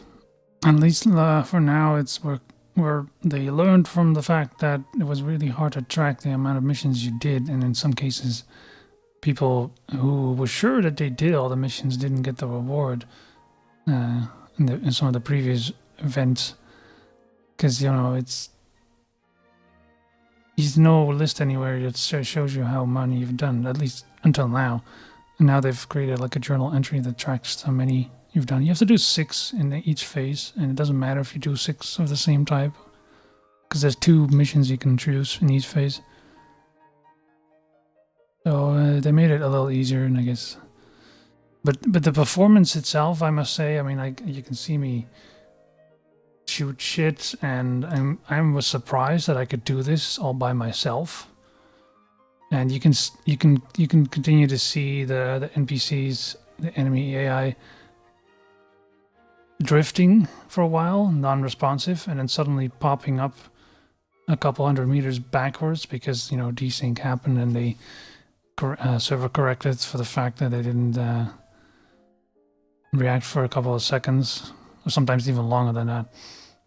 So these at least these missions, when you have to just protect that big guy on these ships, are surprisingly easy for me, because they can't really hit you with the fact that the server performance is crap, so you don't really get hit a lot. I'm pretty sure otherwise.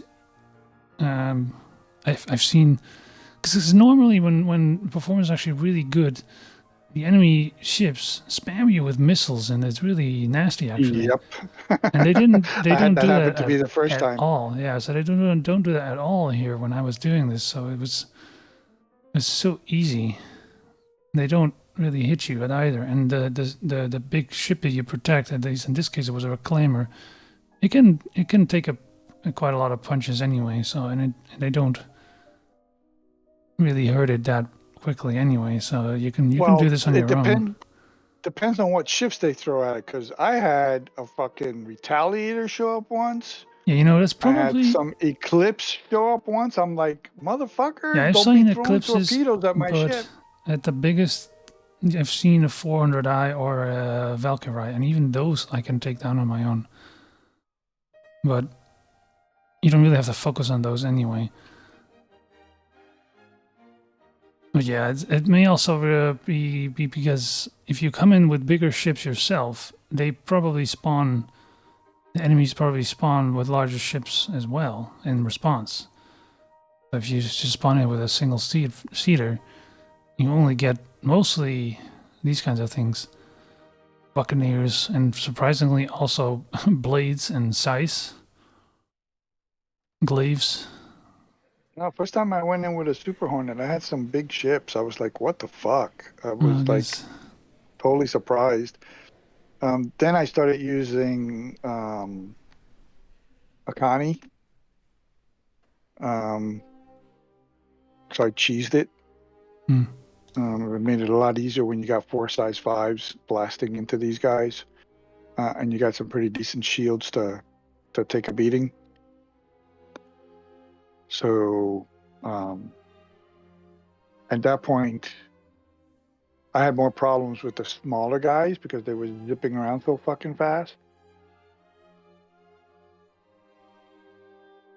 Yeah, well, so the phase 2 missions, again, I don't...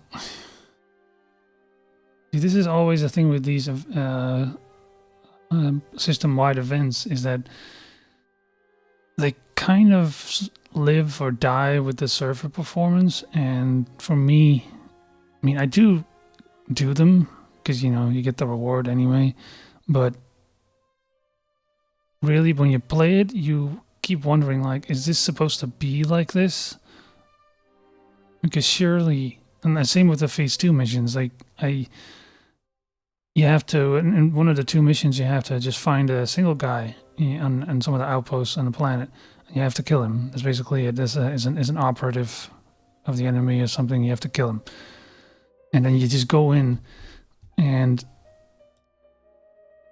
after a while, that marker shows up where exactly he is, and it says they're like neutralize that name.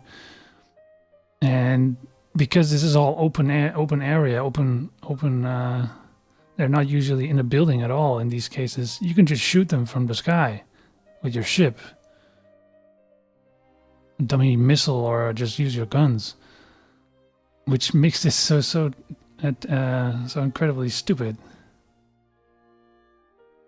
And also, see, these other NPCs, they don't react at all either. In fact, I'm pretty sure that if I were to walk in there right now, none of them would shoot at me.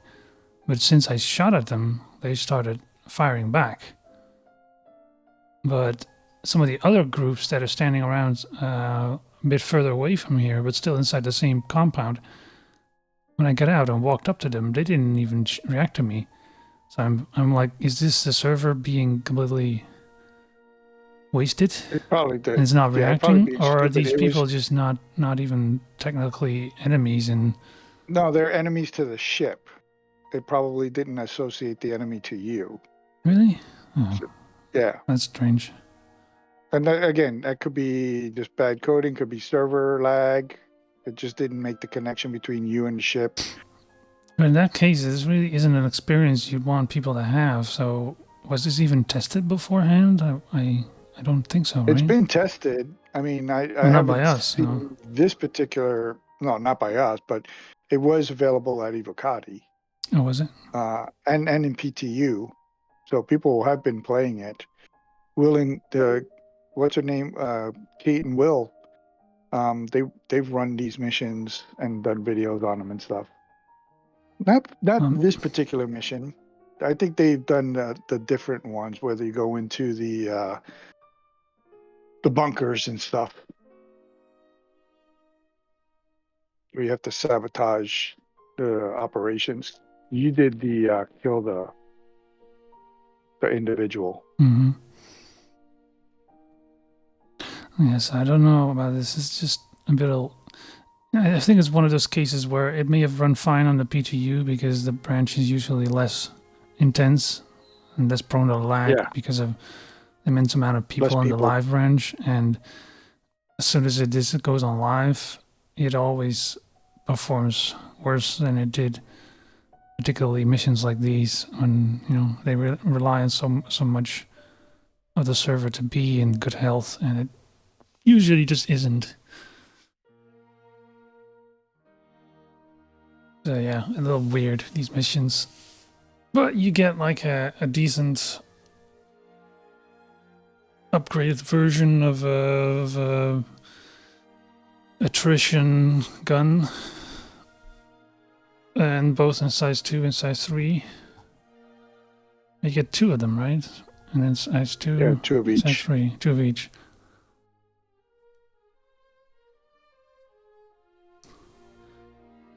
I'll do it for the reward, but it's a little bit of a weird thing.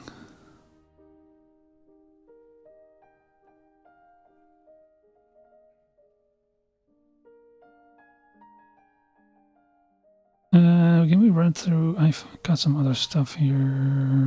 Did I? Yeah, these are the weapons. No, wait, not that.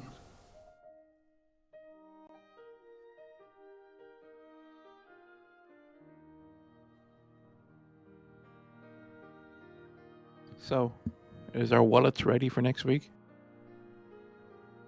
No. No. I won't buy much anyway. Yeah. You say that now. I'm not interested in the bigger ships anyway, so the Paladin. Mighty, nope. One of the things that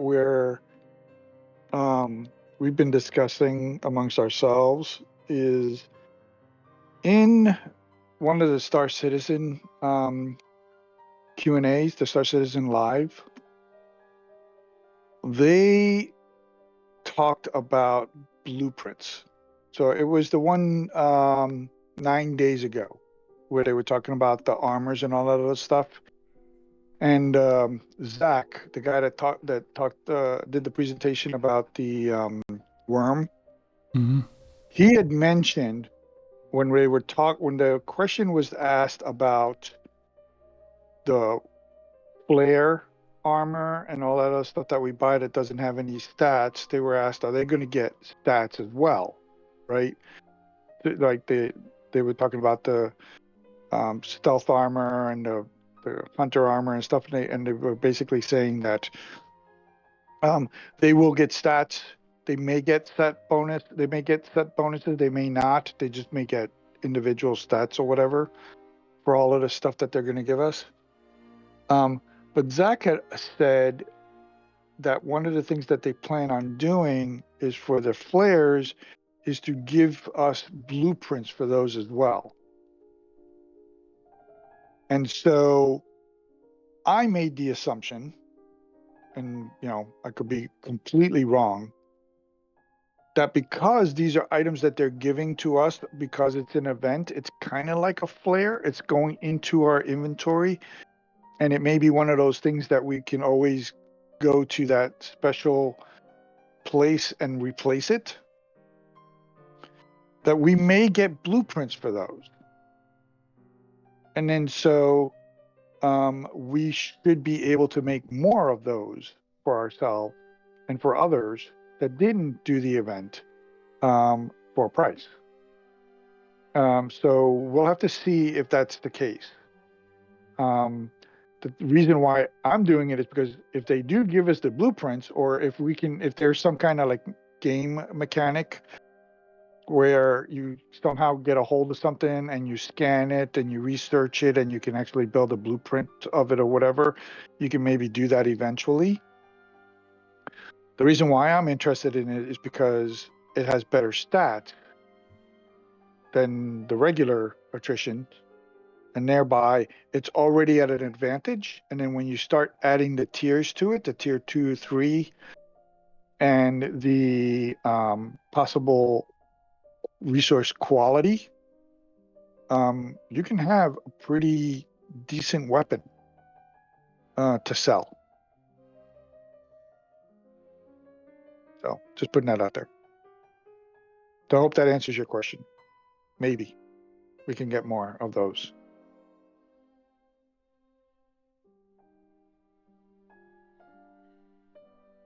That's a nice helmet. Is that a real helmet in game?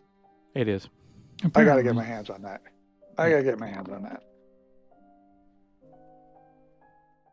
CC conversions. That's definitely something that you stick on a fucking display stand somewhere. That just fucking screams of medieval. Persian. It feels like Persian or something, Yeah. Old style armor. Swords and sorcery kind of shit. Love it. Yeah, that looks silly. I wonder what that helmet does. I say it's probably more suitable. See, that's not the right. It goes with this. So it's not really. No, it doesn't look like it. That doesn't look like it. No, it is. Is that it? Yeah. No, that's a different helmet. No, that's the helmet. Is it? Yeah. This is a concept. I don't think so. Put your glasses on. You can see the visor is kind of the same, and there's a ridge there on the top that you can see over here as well. Okay. Oh, okay. Now I see it. Okay, I see it now. All right. Yeah, and this was from CitizenCon where they showed it. And which they didn't actually say what that suit was for, did they? No, I don't think so. No. So I have a feeling it's something to do with cargo. I don't know why. Is that Shredder from Teenage Mutant Ninjas? It needs to wear when you're in the It could HLS. be shady. It could be. We just got to find the claws. Yeah, that's funny.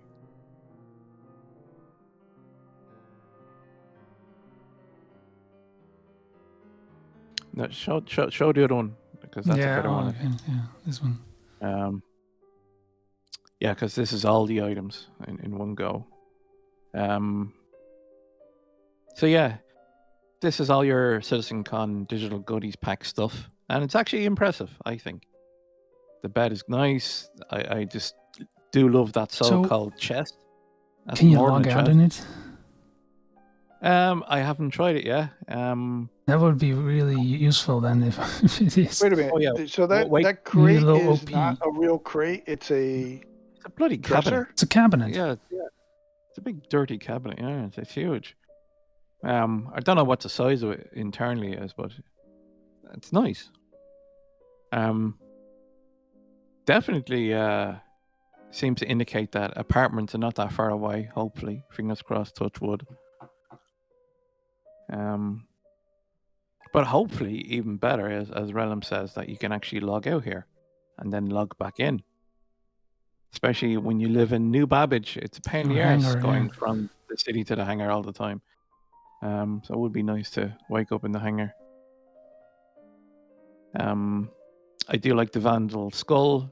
It's life size, so I'm happy with that. I wonder the if he puts We that need to stuff. reach out. What? Yeah. We And need does we it- need to reach out to that guy that does the wood stuff for CIG and does the 3D printing of the models Mm. and order that dresser. I will make them for real. I wonder if all the Interesting. stuff on the top of it jiggles out of the way.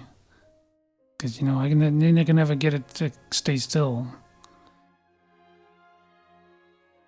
I really wish CIG just have place points like they have on your ship, so you can put your little toys on the dashboard. They should have something like that. Yeah, it just needs to be a really small little cargo grid on the top of it.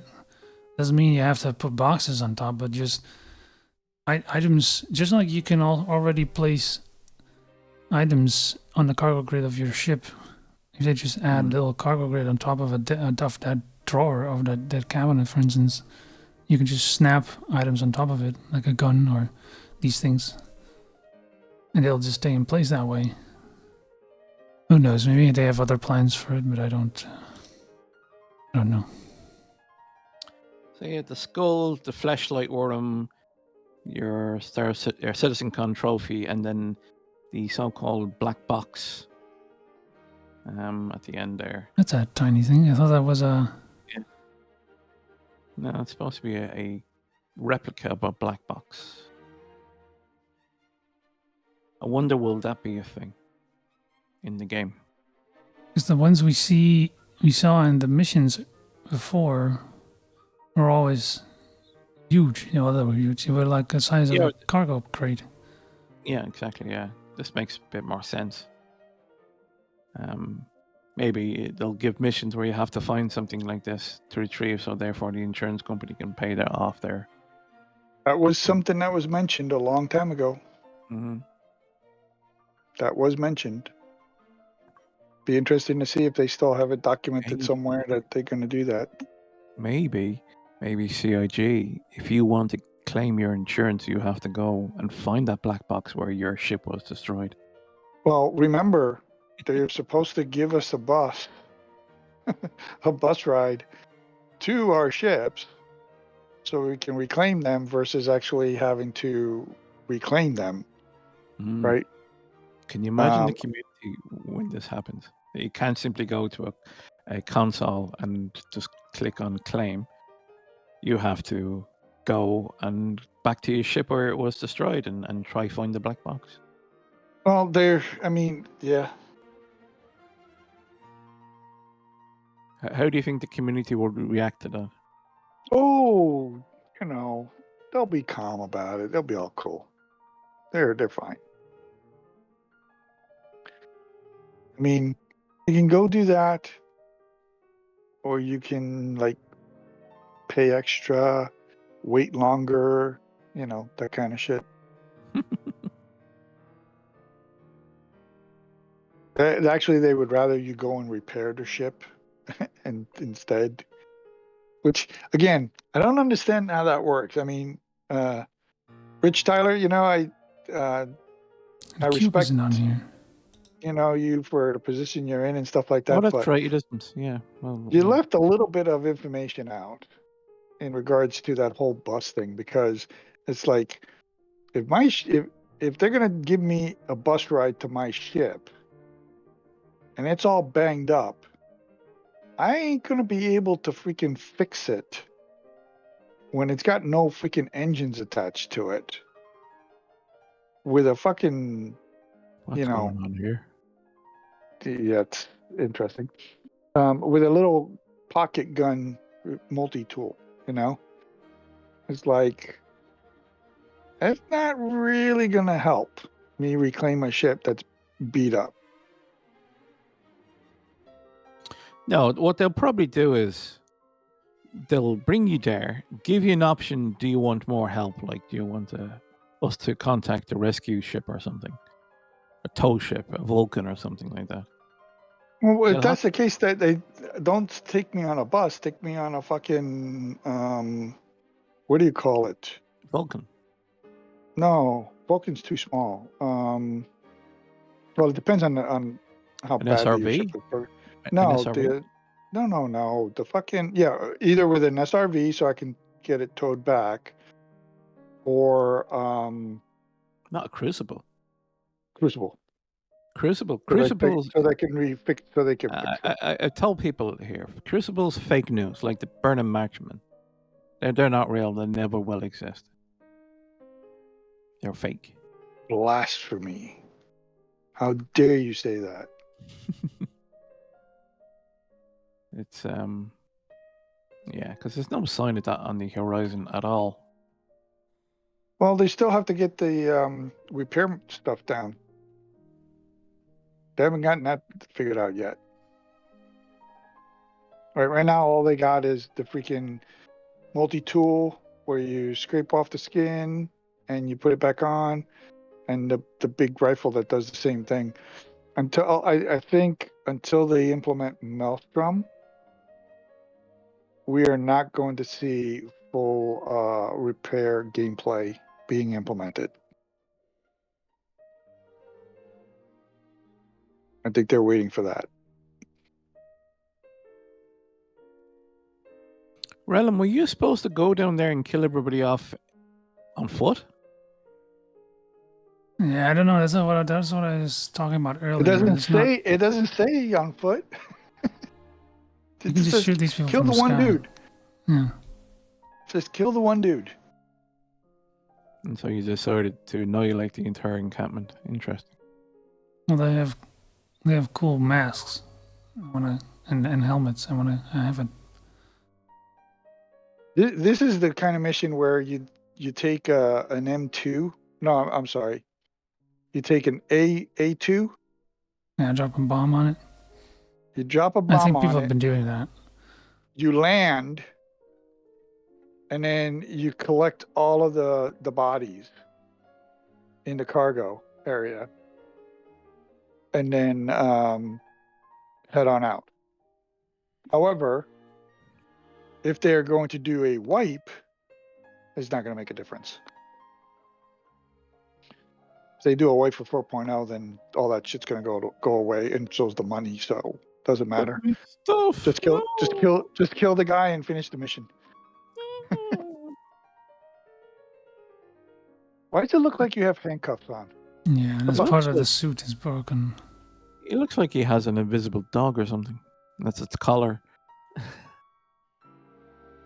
What suit is that has that? Defiance, I think. Okay. Yeah, this again, weird experiences with those missions. I don't know what's intended and what's not. So have you completed phase 1 and phase 2? Not phase 2, not almost. Because, I was at this other outpost and I couldn't. But once the mission didn't show the marker where my target was, and this was one of those larger outposts, like it was an entire camp, almost a village. It's one of those things. So I even tried combing the whole place to see if I could find him, because if it doesn't have a marker, you just have to kill everybody to hope that you get the right one. But even then, I couldn't finish the mission. Maybe he just wasn't here to begin with. I think he just didn't spawn. That's why you don't see the marker. It brought me here, though, because it said it was supposed to be here, so... No. Not yet completed phase 2.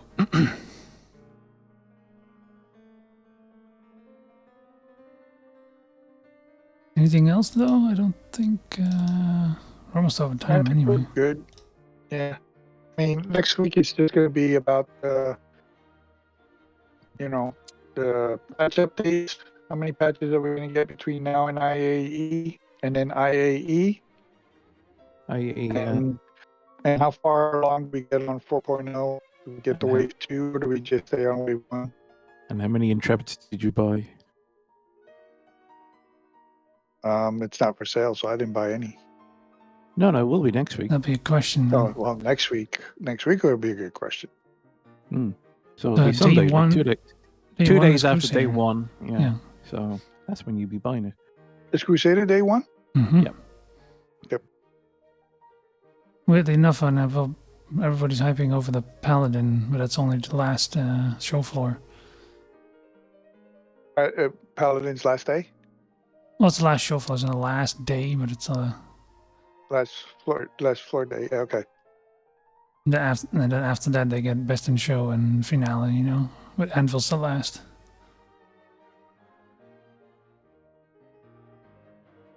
I'm still curious, are they going to bring out the Misk Fortune? I don't think so. There's still a question mark over that. It's fucking needed. I need a medium-sized salvaging ship. Yeah. And also the Guardian. What's happened to the Guardian? Again, no indications about that. There is a space in the Misk hologram room. Now we know there's a space on the floor, but that's for the Star Lancer.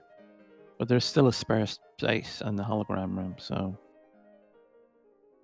I wonder what they're going to stick in there. But anyway, yeah, get saving. Only eat 2 days next week, and keep the rest you can save up. Yeah. Commute by bike. Pixels. Yeah. Don't use a car.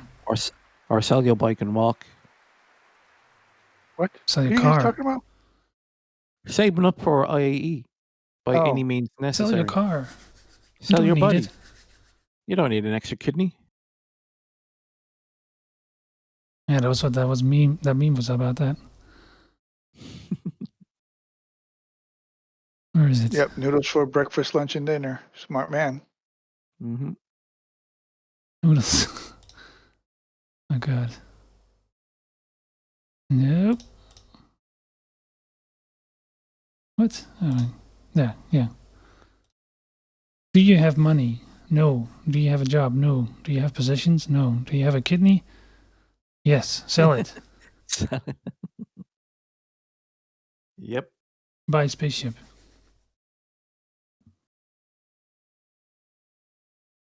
Need that gunship. Do you have possessions? Yes. Sell them. Buy a spaceship.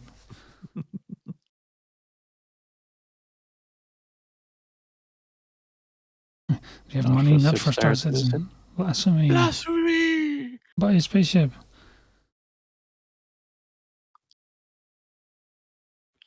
So this is the time of year to not only buy ships, but also to reorganize your entire fleet for the near future. And this is what always happens every year. You No. consolidate what you have. Well, Trey did that. Trey did that all day yesterday. He went through all these ships saying, do I need this? No. All right, I melt all this and I'll get this, and this. I could do that to my thing too. My original He's getting rid of all my this original stuff. Isn't package. My original package is like the No. Adventure Stalker, and I have never used that thing in a long time because it's one that hasn't been updated, and there's lots of starter ships now that are way better than that. but it has the game package, including the Squadron 42 copy. Okay. Well, then just upgrade it from that. Yeah, maybe. I've never touched it. That's the only thing I've never touched now, but whatever. Yeah, And it's I difficult still have to know a, where that's well, like going. for instance, I've been thinking too, like I still have a Herald, and like the Herald, although that was a concept sale purchase, so it even gave me the golden Herald model. Ooh. But I mean, the Herald, what the hell? What the Yeah, it's Herald difficult is to it know. for? Is it going to be for? Such a. Yeah. I recently saw it in the game because some random NPCs still spawn with those things and try when you fight the pirates. I was like, who the hell fights me in a Herald? That's gotta be. Yeah, I had a couple of Heralds show up. That's gotta be during really effective. The event. Yeah. They were just annoying. They were just zipping around really fast. They're like motherfuckers. They only have like size 1s and size 2s. It's really weak. They can't really do any damage. I can name a couple Why? more, but yeah. Each ship has a role. Use the role. But yeah, so I'd recommend just sitting down for a day before next week or for next Friday, just to go through your fleet and say, do I really need this? And use it to get something better, I need everything. like the Paladin, I need it all. because we all need gunships. I need everything. Okay. So yeah, I think that will do it for this week. Next week there will be no drama and no news. Sure. No? Nope. It'll Oh be yeah, a there's drama gonna free be next week. plenty of drama during I guarantee it.